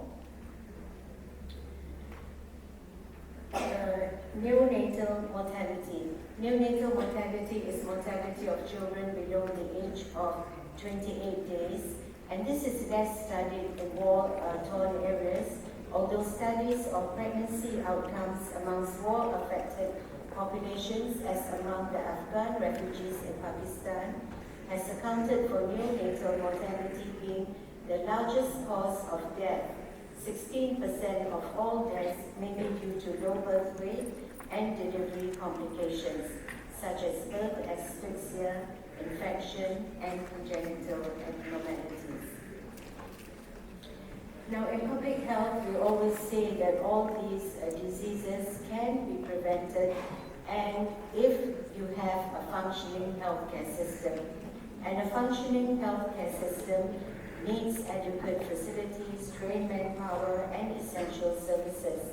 And this is a basic human right of every person without any discrimination. Primary health care providing for a continuum of services comprising of maternal and child health services, immunization, control of communicable diseases, environmental sanitation, health education, medical care, dental care and treatment has been placed as a priority in health, population and human rights declarations and plans of action. However, in many developing countries and in war-torn countries, this is simply not existent because the healthcare infrastructure is destroyed by all the bombs and weapons, and the healthcare structure gets more and more weak and fragmented. Health facilities are destroyed, supplies, vaccines and medicines are interrupted, referral systems are non-existent, and this results in women and children in the war-affected areas being deprived of basic health care. In addition, families are not able to afford the cost of transport to hospitals or health centers, and they delay their visits to the health centers even for antenatal or pregnancy checks. And they get to the hospitals very late, and especially in Afghanistan, Iraq and Pakistan, the rates of women dying from childbirth is very, very high because of the complications of pregnancy. And when they get to the hospital, if at all they get, doctors have very little choice but to save the mother's lives first, because in most cases the babies would already have died by the time the mothers come to hospitals, and this accounts for the high stillbirths and neonatal and perinatal mortality. In addition, the fear of being attacked or traumatized on the way to hospitals also deter women and children from accessing health care. In 2000, March 2000, under the leadership of Dr. Siti Hasma, 12 of us went to Iraq to look for ourselves and see the impact of a fragmented and collapsed healthcare system in Iraq. We went to Baghdad, to the smaller towns, and to the community levels. And I must tell you that prior to this, Iraq had one of the best health infrastructures in the region, with a 93% population coverage. But when we went, the situation was really pathetic. We saw infants critically ill with severe acute respiratory infection, including pneumonia, who needed oxygen and ventilators very, very badly, but they had to wait in turn. 1 hour, the next child gets it the next hour or so, and in between the children were just gasping. Premature, low birth weight and asphyxiated newborns, not enough of oxygen, had to share incubators because incubators were in very short supply. We also saw children below the age of 5 years who were dehydrated with diarrhea, with malnutrition, who were weak, who could hardly move, and they had to share beds because even beds were in short supply. And family members had no place to stay, but they had to care for the children because shortage of manpower in the hospitals. We also learned that life-saving equipment, drugs, vaccines, and supplies were lacking, and children, older children aged 10, 12, etc., were suffering from leukemias. And it was really sad because they were there, but there were no drugs to treat them. Or even if they had one cause, they could not get the next cause, and the treatment was interrupted. In the maternity wards, we saw women with septic abortions, with repeated pregnancies, with repeated miscarriages, and with complications of pregnancy, such as hemorrhage, toxemias, etc. And what we saw was also seen by the Harvard study team in 1991, who reported almost similar stories as was done by the WHO. Now, when I was working in IPPF, International Planned Parenthood Federation, we used to meet with all the other regions twice a year. And there was a beautiful girl from Palestine called Rania. And Rania used to tell us all the stories about how women had to wait at the checkpoints, even in impending labor, and even up to the point of having to deliver at checkpoints without any assistance. And she also spoke about her fear of going to school every day and coming back, all her brothers and sisters, because you never know whether you're going to come back on that particular day.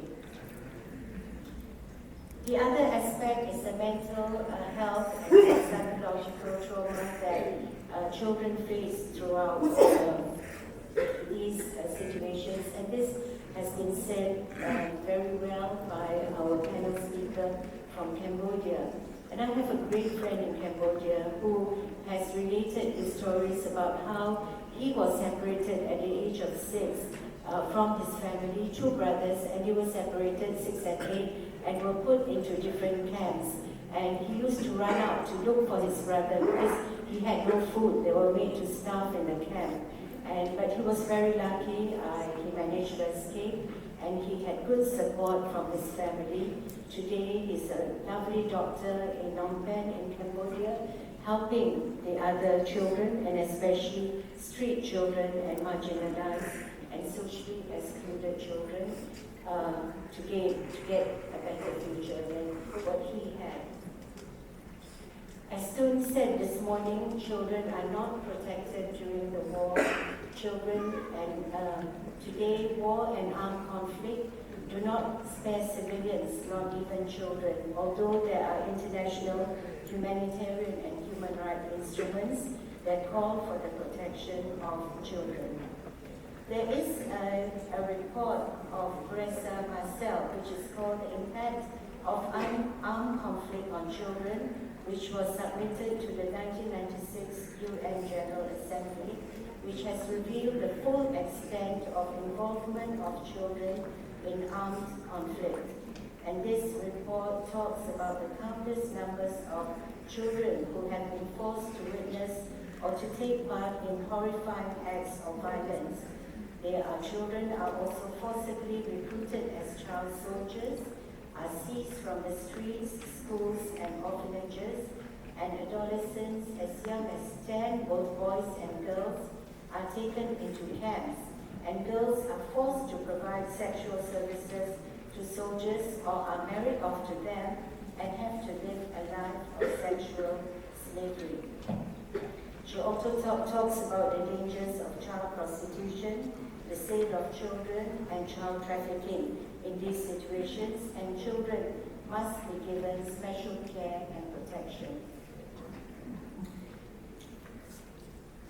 I really like to talk about this because I think this is something that is really happening. While we know that physical diseases affect children and there are cures, vaccine, drugs, etc., but gender-based and sexual violence, there's no cure for this.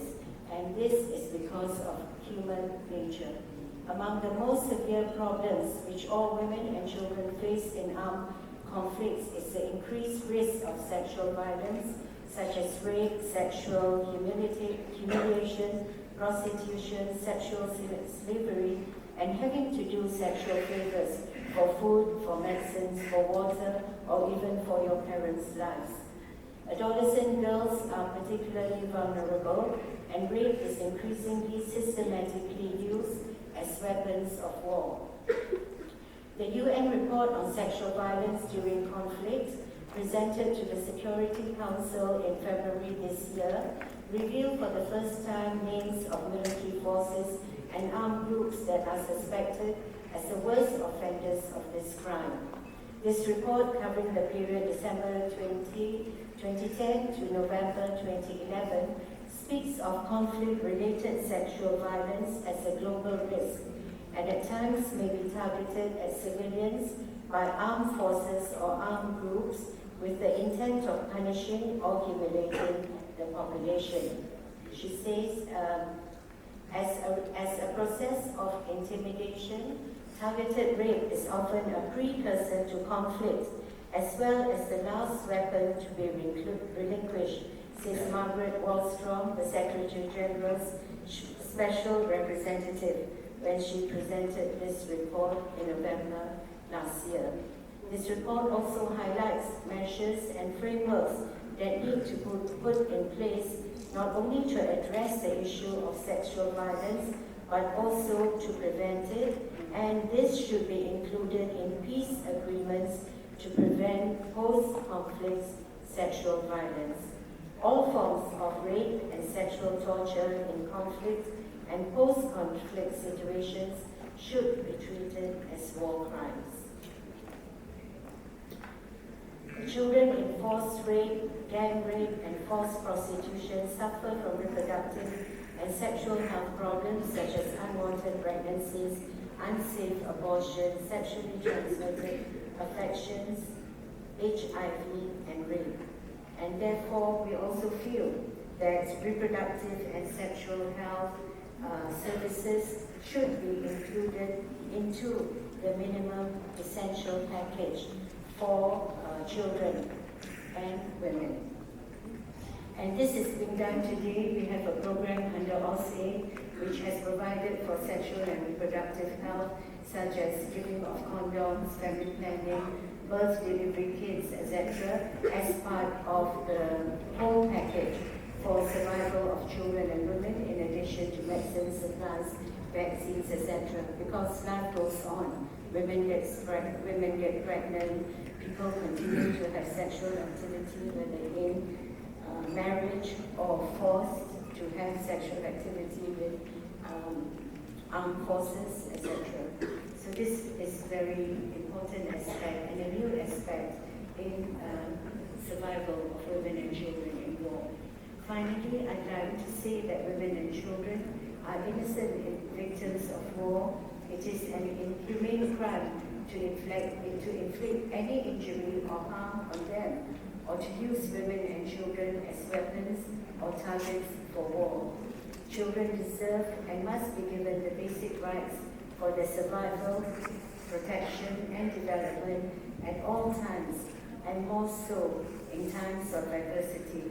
We have many international instruments, such as the Convention of the Rights of the Child and other international humanitarian instruments, and these principles must be observed. Thank you very much.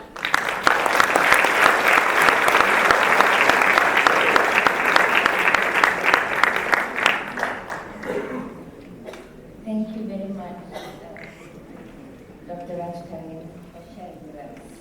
And we are together with you to declare that sexual violence should be a war crime. I know Yang Bahagia Tun Dr. Asma, as a moderator, I'm just supposed to moderate the session. But after listening to Dr. Rajkani, I would like to see maybe we should have a conference for girls and boys, schoolgirls and schoolboys, schoolgirls to talk about the rights of girls and women, and the schoolboys to talk about their role and responsibility to respect those rights. We have very little time.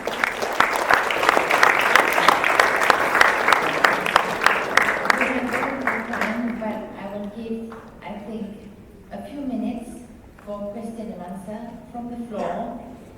4 questions only. We have microphones, 2 sides of the hall. Please identify yourself, make it short and to the point. Good morning, my name is Kim from India. So during the war, killing of unarmed children, old people, and ladies, many girls were being raped. Killing of unarmed children, ladies, and old people were done since the Western colonial who attacked and colonized the whole country. There were killing of unarmed and raping during the colonials capturing colonies. At that time, there was no camera to act as proof that the Western colonial killing and raping the country that they colonized. Japan was very anarchy because during the Second World War, there was camera to take picture of Japanese soldier killing and raping as proof. When Japanese colonized an Asian country, when Western colonial escaped the blame for raping and killing because no camera picture to prove. In Vietnam and Iraqi war, U.S. soldier raped and killed unarmed civilians. Palestine, Bosnia, Herzegovina, Korean War, Vietnam War, and Iraqi War. There were camera picture as proof for killing and raping after the Second World War with United Nations. No action was being taken to stop killing and raping during war. There is no international law to invading soldiers for killing unarmed people and raping. If there is an international law that after the war, the soldier that killed unarmed people and raped ladies were to be tried and sentenced, this will act as a future deterrent for invading soldiers from killing and raping during war, because they will be sentenced after the war. People used to say, you can kill people and rape during war without being charged. USA were to be blamed for using toxic chemicals. Your question, please. Pardon? Your question, please. Okay. So my question is, why there is no international law to stop killing children, old people, and ladies, and also raping during war? My second question, why there is no international law to stop European countries from using sophisticated weapons in third world countries that cause mass destruction to the world environment and also childbirth effect? That's all. Thank you.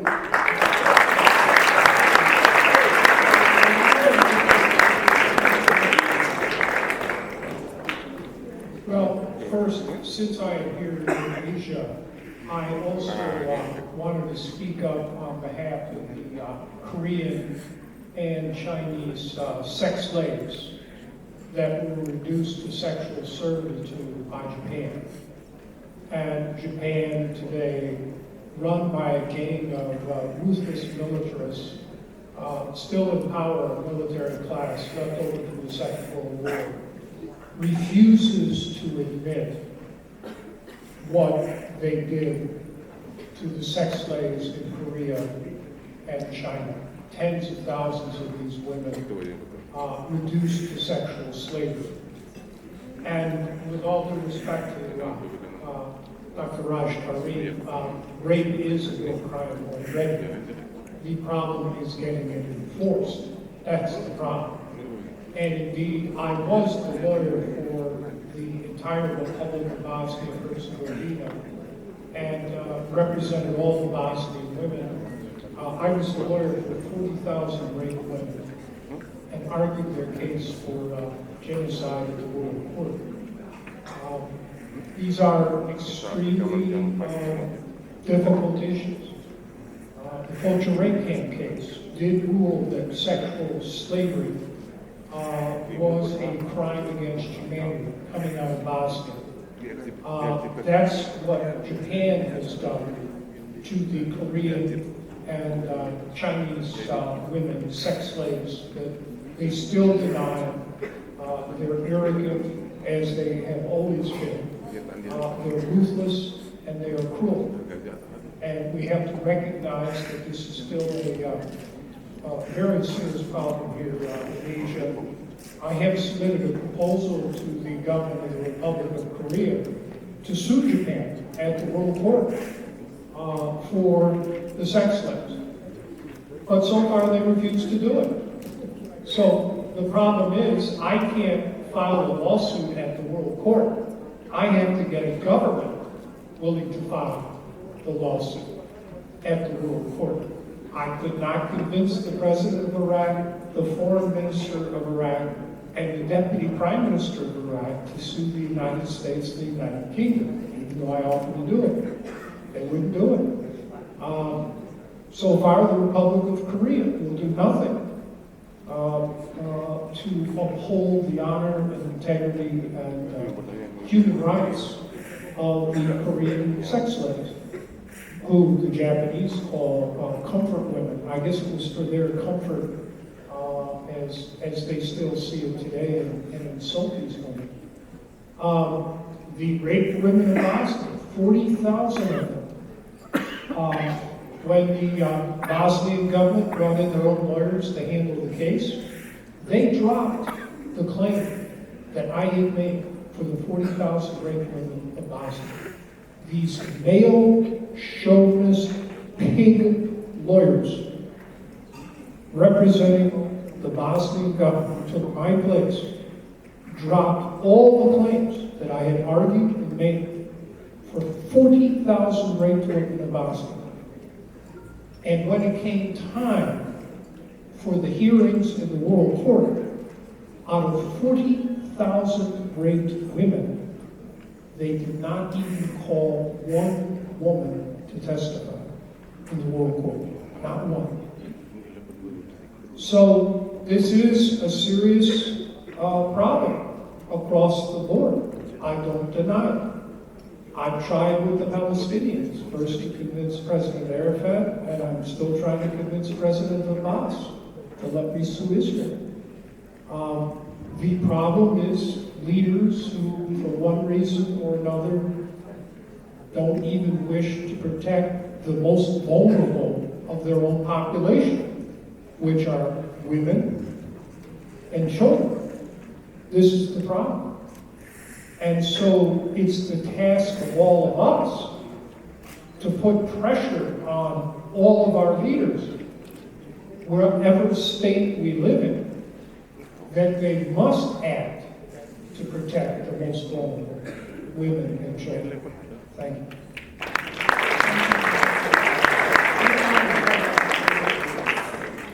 Next question, please. Assalamualaikum.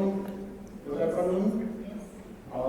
Speaker and Chairman, the Honorable Tun, especially and our representative, especially our media.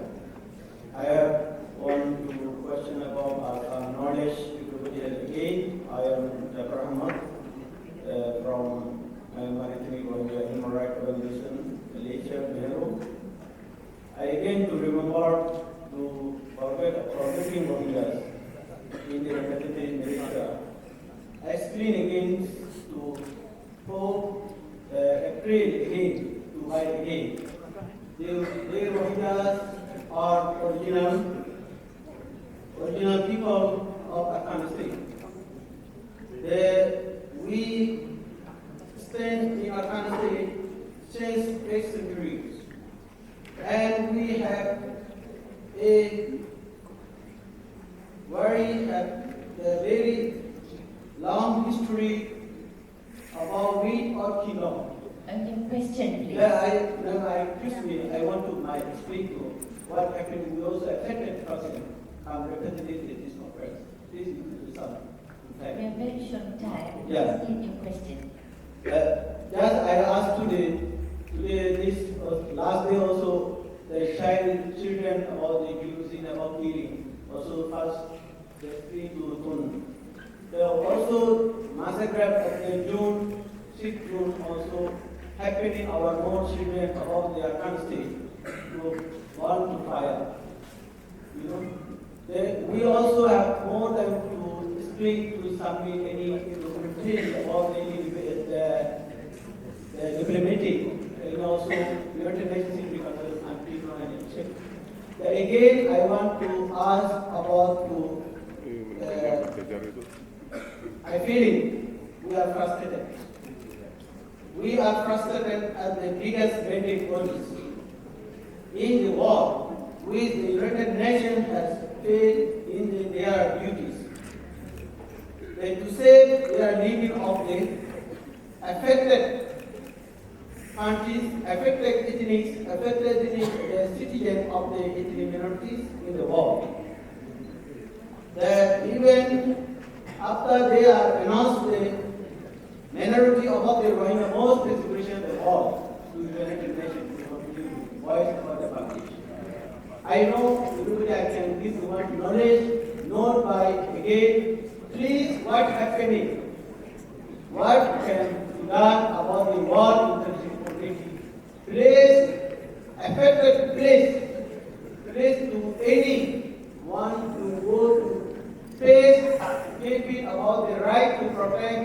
Everybody has the right to live in the world, freedom movement about the child in future. I believe what our problem. Please, everybody has problem. Thank you. Please, Rohingya issue, one issue. Please work about the world, all over the world, giving me life to, including women, children, to repeat violation, sex, more way. Thank you very much. Thank you very much. Thank you very much. Yes, we do understand your frustration, and I think all of us here today is the fourth day of we're talking about all these problems and trying to solve the problems. So I think the question has been answered actually. The last 3 days and today, deliberating on what can be done, what has been done, what can be done, what should be done. Next question, please. The lady in front here, a young student. Good afternoon. I am Amanda from Jakarta International Ladies College. I have 2 questions and you are both. Only one question, please. Okay, so my question is, in the case of the Israel and Palestine conflict, it is known that the U.S. are allies with Israel. If we were to criminalize war, would the U.S. be reprimanded as well?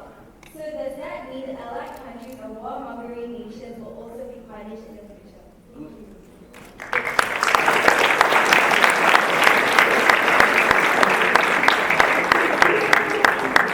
Well, yes, warmongering was punished at Nuremberg when you had Nazi propagandists were put on trial and were convicted and were executed. For example, Mr. Rosenberg.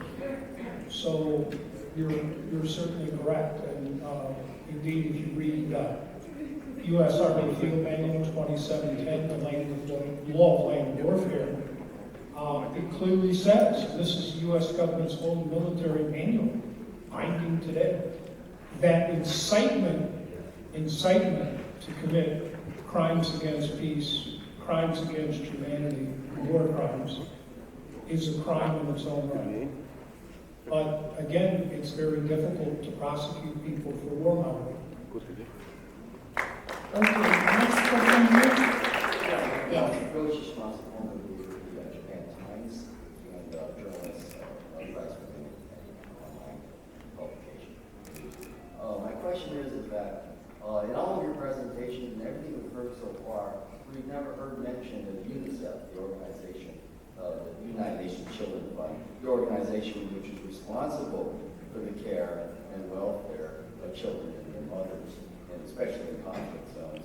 And I'm wondering, the absence of mention of them, does this mean that we need a new NGO, possibly out of this organization, some monitoring group that specializes in children in conflict zones?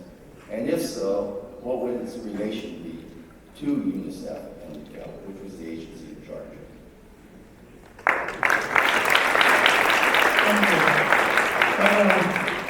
I think at least the last 2 directors of UNICEF were American bureaucratic hatchet people pretty much put in there to keep UNICEF under control. So with all due respect to people who do work at UNICEF, they're not going to take on anything with respect to human rights violations of children by the United States or Britain or Israel. As we already heard here, one of the reports were censored. And so this is what goes on. This is the reality of the United Nations today, where it's been thoroughly corrupted and perverted by the United States, Britain, and Israel. UNICEF did little, if anything, for the children in Iraq. They didn't act on my complaint. But it's because the great powers have captured these agencies and put their own agents in charge to make sure they're under control. Thank you. I'll take only one more question because we're very short of time. So please, this side, this lady. Good morning, everyone. My name is Marissa Iman and I come from Shpaka International Ladies College. This question is directed to Professor Boyle. Article 4 of the 1948 Genocide Convention states that persons committing genocide or any of the other acts enumerated in Article 3 shall be punished, which include genocide and even conspiracy to commit genocide, whether they are constitutionally responsible rulers, public officials, or private individuals. Therefore, shouldn't leaders of the countries, such as the US and UK, be liable to sanction? Thank you. Of course. I've tried. You heard my speech here on Iraq. For the Bosnians, I convinced President Izetbegovic to give me the authority to sue Britain and all of its highest level authorities, the Prime Minister, Foreign Minister, Defense Minister, for genocide, aiding and abetting genocide against the Bosnians, which they did. They were the most guilty of the group. And when I set out to file the lawsuit, which I would have won, the British threatened to starve the Bosnians to death. All the food for the Bosnians went in through Sarajevo Airport from U.S. Ramstein Air Force Base in Germany. Sarajevo Airport was controlled by British and French troops. So they threatened to starve the Bosnians. And they meant it. I'm Irish. They starved 1 million Irish people by depriving them of food when the potato crop failed. So this is the problem we have in trying to enforce basic fundamental principles of law against high-level government officials. Now, with respect to the previous question over there, well, that's what the Kuala Lumpur War Crimes Tribunal has been doing now, since it was organized by Dr. Mahathir with the help of Dr. Siddy. They've been working on this full time since 2004. And that's what we've been doing here. And I take it that's what will continue to be done here. So everyone here can complain all you want, but if you want to do something about it, support Dr. Mahathir, support Dr. Siddy.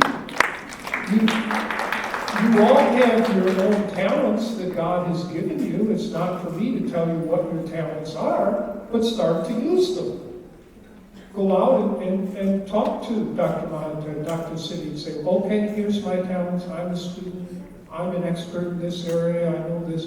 What can I do? And if you really don't like it, go to law school. And you can start suing some of these people and hauling them into court, like we did with Tony Blair and George Bush Jr. last year, convicted for crime against peace. Or last spring with Bush, Cheney, Rumsfeld, and all their lawyers. So there are things that you can do, and you need to sit down, certainly as young people, as I did when I was young, and assess yourself. What are my skills? What are my talents? And how can I put them to good use to make the world a better place? Because if you young people don't do it now and make that decision now, you're going to see the Bushes and the Blairs and the Albrights and the Higgins and all the rest and the Netanyahus taking over this entire world, which is what they're trying to do, and reducing you all to subservience. So the future is literally in your hands. And fortunately, we have Dr. Mahathir and Dr. City here who can give you good advice as to what to do. In closing, I would like to thank the four speakers for their excellent presentation. Here, I would like to quote the eloquent words, the message from the founder of the Criminalized War Club, Her Excellency, Yang Amat Berbahagia Tun Dr. Siti Hasmah Mohamed. Our children are our future. Let them not be indoctrinated with false hopes of bravado or brutal force. Let them truly understand that conciliation and reconciliation are the better ways to resolve conflicts. Once again, our collective grateful thanks to Yang Amat Berbahagia Tun Dr. Mahathir and Yang Amat Berbahagia Tun Dr. Siti Hasmah, and to all those who have worked very hard to make this conference a great success. Thank you.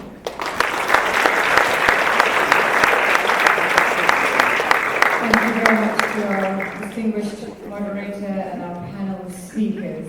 And let's give them another round of applause. Thank you very much for sharing your insights. And we'd like to invite our moderator and our distinguished panel of speakers to return to their seats. Ladies and gentlemen, before we proceed with an address by the trustee of the Kuala Lumpur Foundation to Criminalize War, that is Dr. Hasmah Mohamed, we shall view a video, and it's a very important video to illustrate very important points. There seems to be a determined international effort to ensure that Palestinians are shut out of every legal forum where they could pursue justice for Israel's crimes against them, except for places like here, Malaysia, as in the horrifying case of the Samuni massacre, and that illustrates this. Now, during the War Crimes Commission hearing on Palestine the last couple of days, a video was shown. It's called the Samuni Street, and that was during the hearing of the 15-year-old Mahmoud Samuni, one of the survivors of the Samuni massacre. It's an animated story told by 4 kids, including Mahmoud, of the extended Samuni family, and they express what happened to them and their family during the notorious Operation Cast Lead 2008 to 2009. Let's take a look.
مرحبا، أنا اسمي كمان مستمر عمري 14 سنة، بحب أساعد أبوي في الأرض وأكتب بالبيت وأطلع الحمام. في اليوم الثالث من شهر يناير 2009 لما غابت الشمس سمعنا صوت صراخ قنابل PWTC.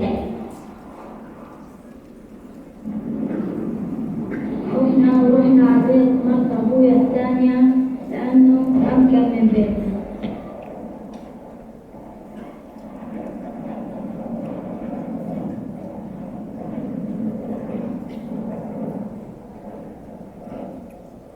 حوالي الساعة 5 العصر عيلة الساعات اجت عنا على البيت. قعدنا 18 واحد في أوضة واحدة. كنا خايفين وما عرفناش ننام طول الليل من صوت الطخ حوالين الدار. كان صوت القنابل كأنها جنب الدار. الصبح بدري أبويا طلع عشان يعمل لنا فطور. عمل شاي وشرب فنجان، بس بعد دقايق سمعنا صوت مشي الجنود.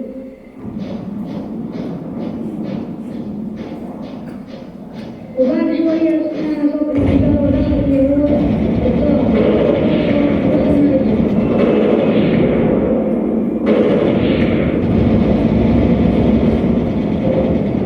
وصرخوا بالعبرة إنه صاحب البيت يطلع برا. أبويا راح طلع لي. أول ما طلع رافع إيديه طاح عليه دم مات قدام عينيه. كنا قعدنا نصرخ ونعيط، كنا زعلانين وخايفين، وقعدنا نزعج بالعبرة إحنا أطفال أمانة ما تطخ علينا. الجنود صاروا يجوا بالبيت وصاروا يطخوا على أوضتنا. أخويا أحمد اللي كان عمره 4 سنين صاب في صدره، وكمان كان عنده أمه مصابة من الرصاص المتفجر. بعد الجنود دخلوا وقفوا بلون أبويا وأمي وكسروه.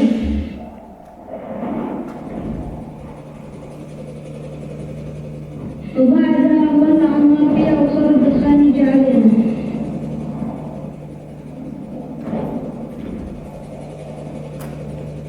لما اجوا اليهود علينا لقونا مش عارفين نتنفس، طلعونا خلونا نروح على المطبخ. Saturday.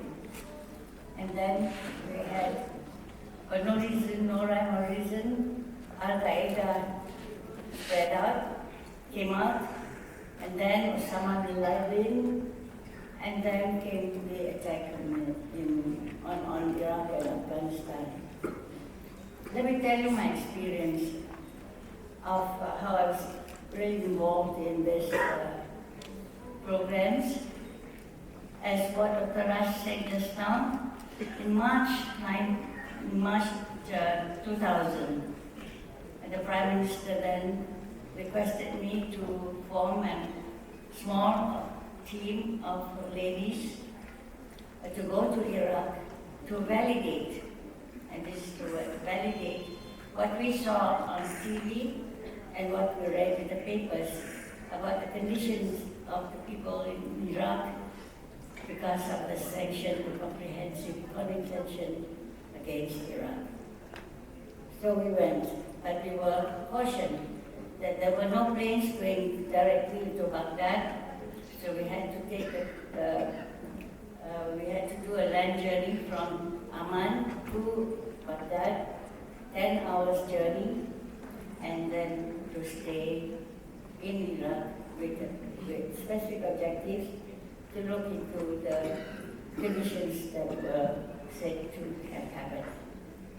And my team, only women, they were professionals, educationists, doctors, journalists, and from the Red Crescent also. And we were brave enough to go, and we formed groups.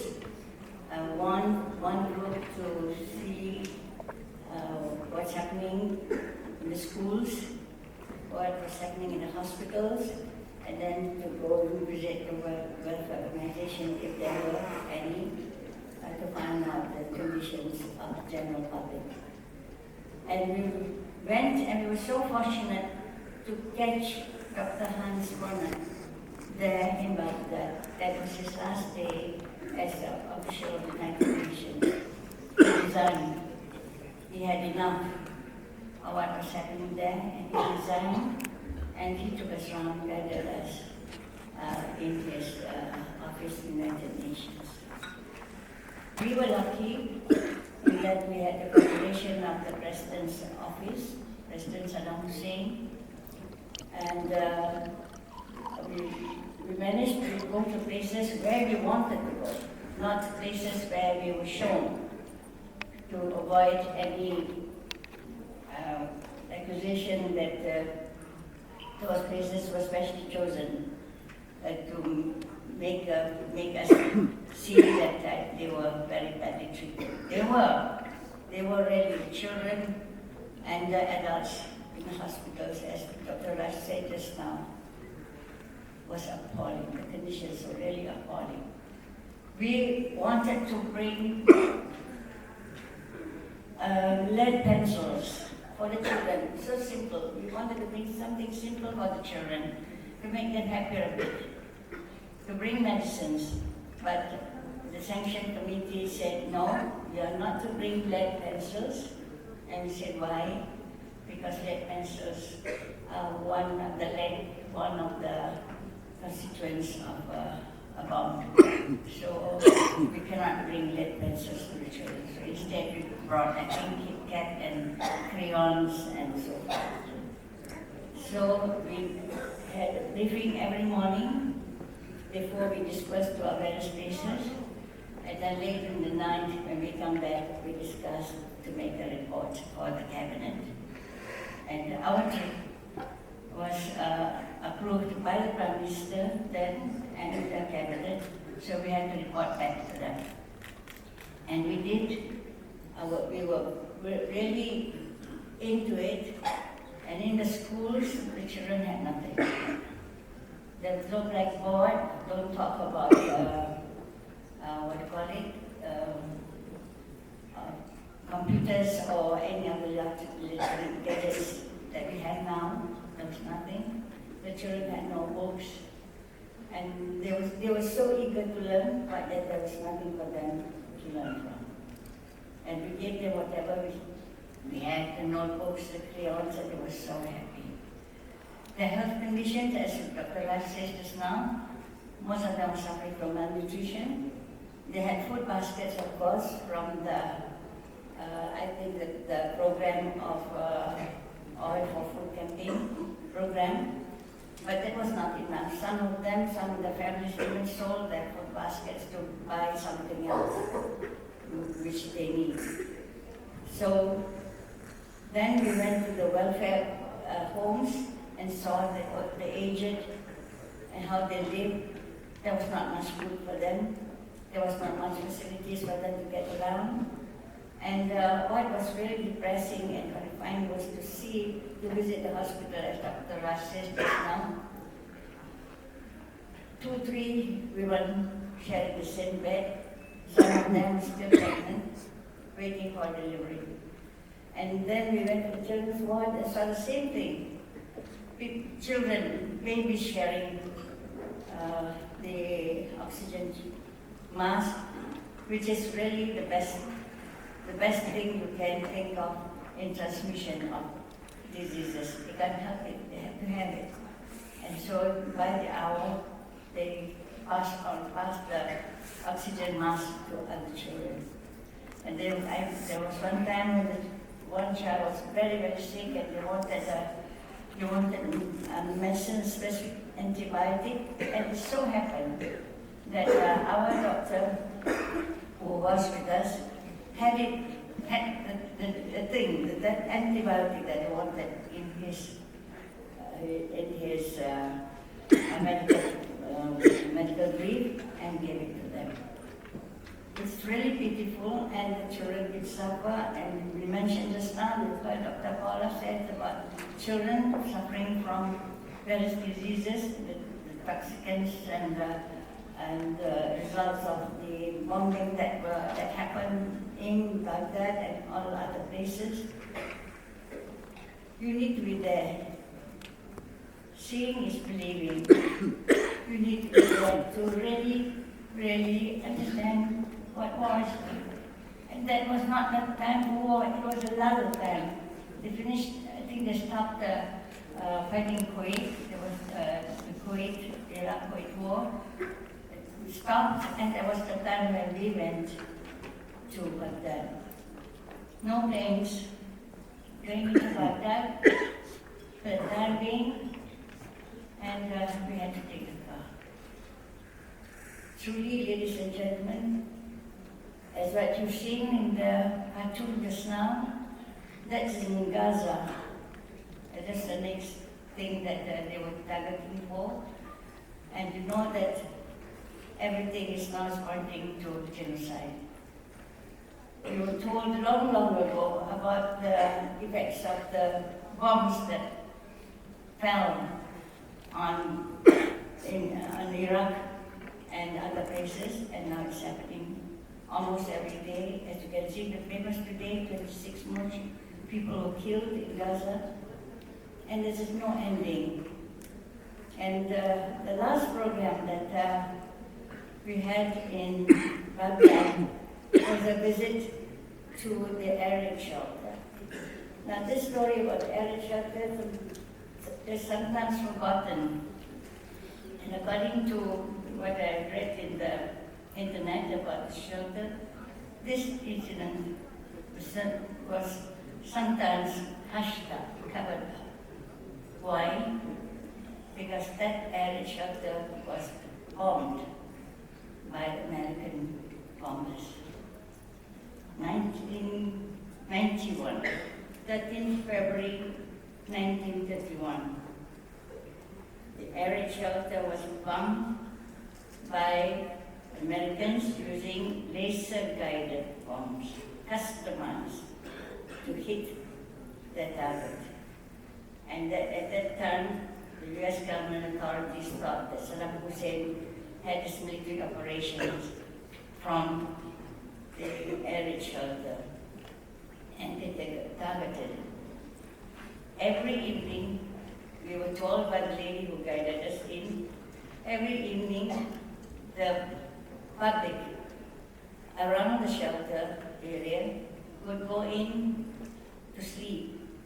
Men, women, and children, the aged, the handicapped, everybody went. It can take about 500 to 600 people every evening for sheltering, and it has got levels. But that particular night, this mother took her children, her family in, and then came out to wash her laundry at home. And there was a time when it occurred. The bomb fell, 2 bombs fell, was dropped into the air shelter, and I was told then that the first one opened the doors of the air shelter and flung some of its occupants outside, and probably they survived. But immediately the second one went in and blasted it. There were levels of, there were 3-4 levels in the shelter. The top part was burnt, and that's where the children were sleeping in bunkers. And the bottom level, whoever was there was boiled. And you can see the marks that were left by these victims when it all settled down. There were marks, children's handprints on the ceiling of the shelter, and there were skin of the victims in the lower level stuck to the walls of the shelter. And this walls were supposed to protect them, but they didn't. Because of these 2 customized bombs. 408 people died, and the names were listed, and there was no name, there's no person by the name of Saddam Hussein, unless he goes by another name, which can happen, but he was not there. And yet 408 people died, including the children. You can see the marks, the handprints on on the ceiling of what's left of the shelter. And ladies and gentlemen, from then on, some of the members of my team had nightmares at night, thinking about it. And this is one event which the writer in the internet says was hushed. Why? We don't know. And these are supposed to be Grandmother Madeleine Albright's collateral, and all those people who have children and who have grandchildren, and yet didn't condemn such barbaric attacks on innocent people. They just assumed that someone, the target was there, they bombed it, and he was not there. So, all these events, ladies and gentlemen, really make you feel so inadequate for what you want to do for them, not only in India, but in Gaza right now. What are we going to do? And these are the children who you have listened to is now targeted, although they are not combatants, and yet they were the ones who suffered most. And living a life with bombs dropping all around you, with no food, and your family is gone, you can imagine that there are human beings who shoot your father, your brothers and sisters, your cousins and mothers, right in front of a child, in front of you. No compunction at all. They people it. This is happening every time. And these children was like Mahmoud and Madame, who was a witness 2 days ago, yesterday. How could she cope up with seeing her husband being killed in front of her, her brothers, her sisters, in the massacre in Shatila? Do we want it to be continued? Do we want the perpetrators of these attacks to be brought to justice? Of course we want. But how? Like Professor Frank said, he did everything he could to bring them to justice, but invariably every time he did that, he was still not. So what do we in Malaysia, and with 2 young people, I'm glad that the young lady spoke up just now. You will be helping us. You will be helping the others too. And to spread the word that war is criminal. There's no point fighting for peace, wanting peace and talking of peace, if war is not stopped. If war is not condemned, and the killings and bombings of innocent people prohibited and condemned. Looking at the past charters and declarations from the United Nations, there were declarations, documents, instruments to prevent and to protect the child's rights and protection of the child, but not so much as specifically giving some provisions for the child during wartime or armed conflict areas. And that is what we are doing right now. The Kuala Lumpur Foundation to Criminalize War has got another initiative, in fact 2 initiatives. And one is to introduce charter for children to criminalize war. We have spoken to a lot of adults, and it is time now for us to really engage the young people, those in schools. We have to give them right from small to explain to them why war is a crime, because it will affect them in the end if they don't. with war being made a crime and its perpetrators brought to justice, they are war criminals, then we can have peace. We can easily pave our way. Slow, it will take ages. The child will be an adult or even an old man by the time war is made a crime, but still it has to be started. And we're going to start now with the young children. The charter, ladies and gentlemen,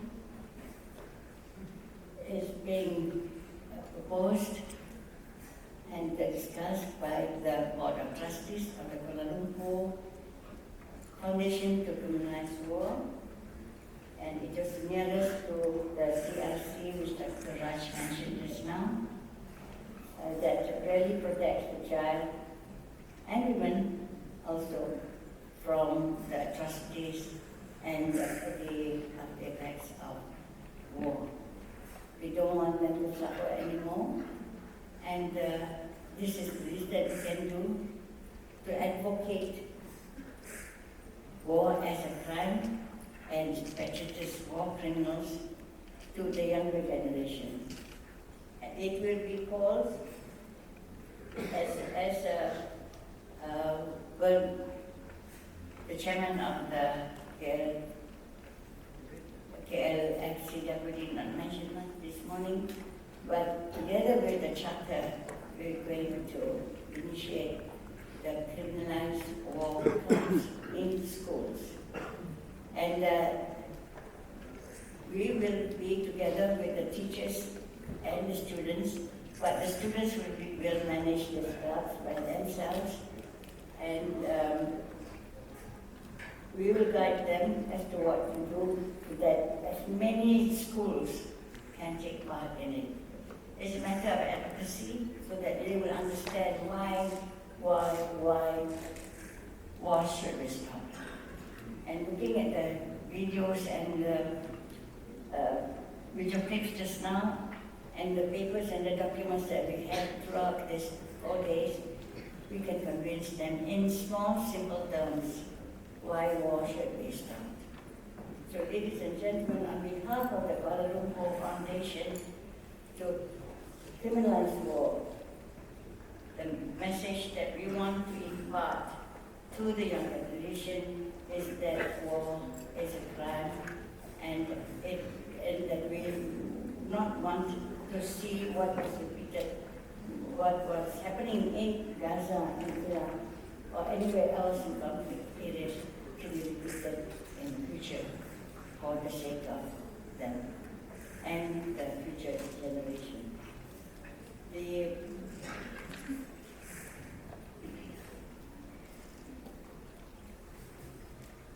idea is, the intention is to spread, to publish also in quarterly journals, magazines, intended to spread the message of the futility of war and to the younger generation. And this new children's charter is intended to further engage the young generation to come forward and participate in activities in what will definitely be a very long journey before wars are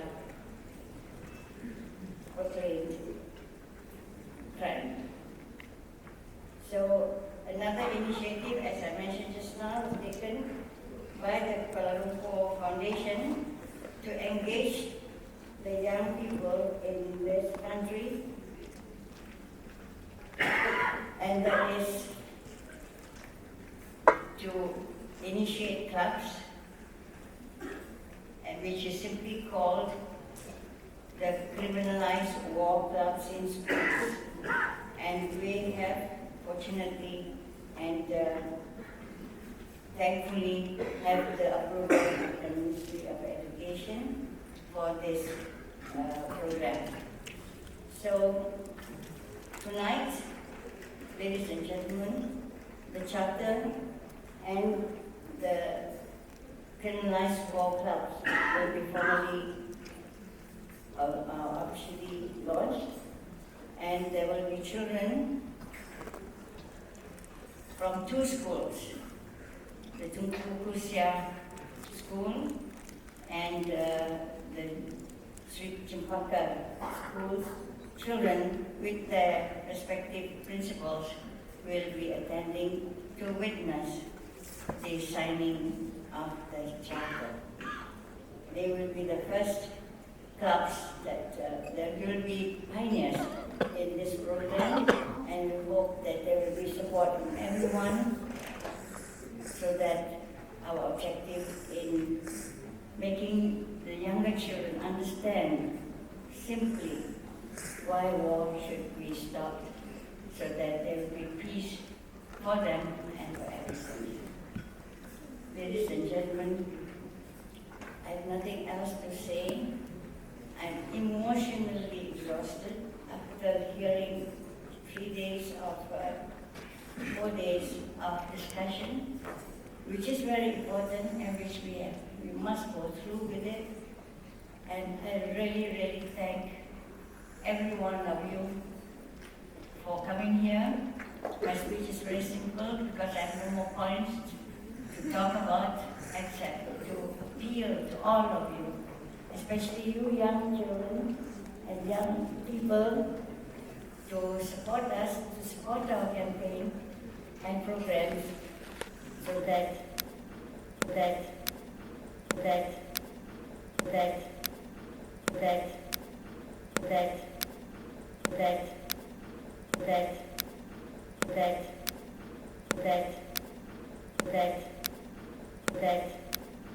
that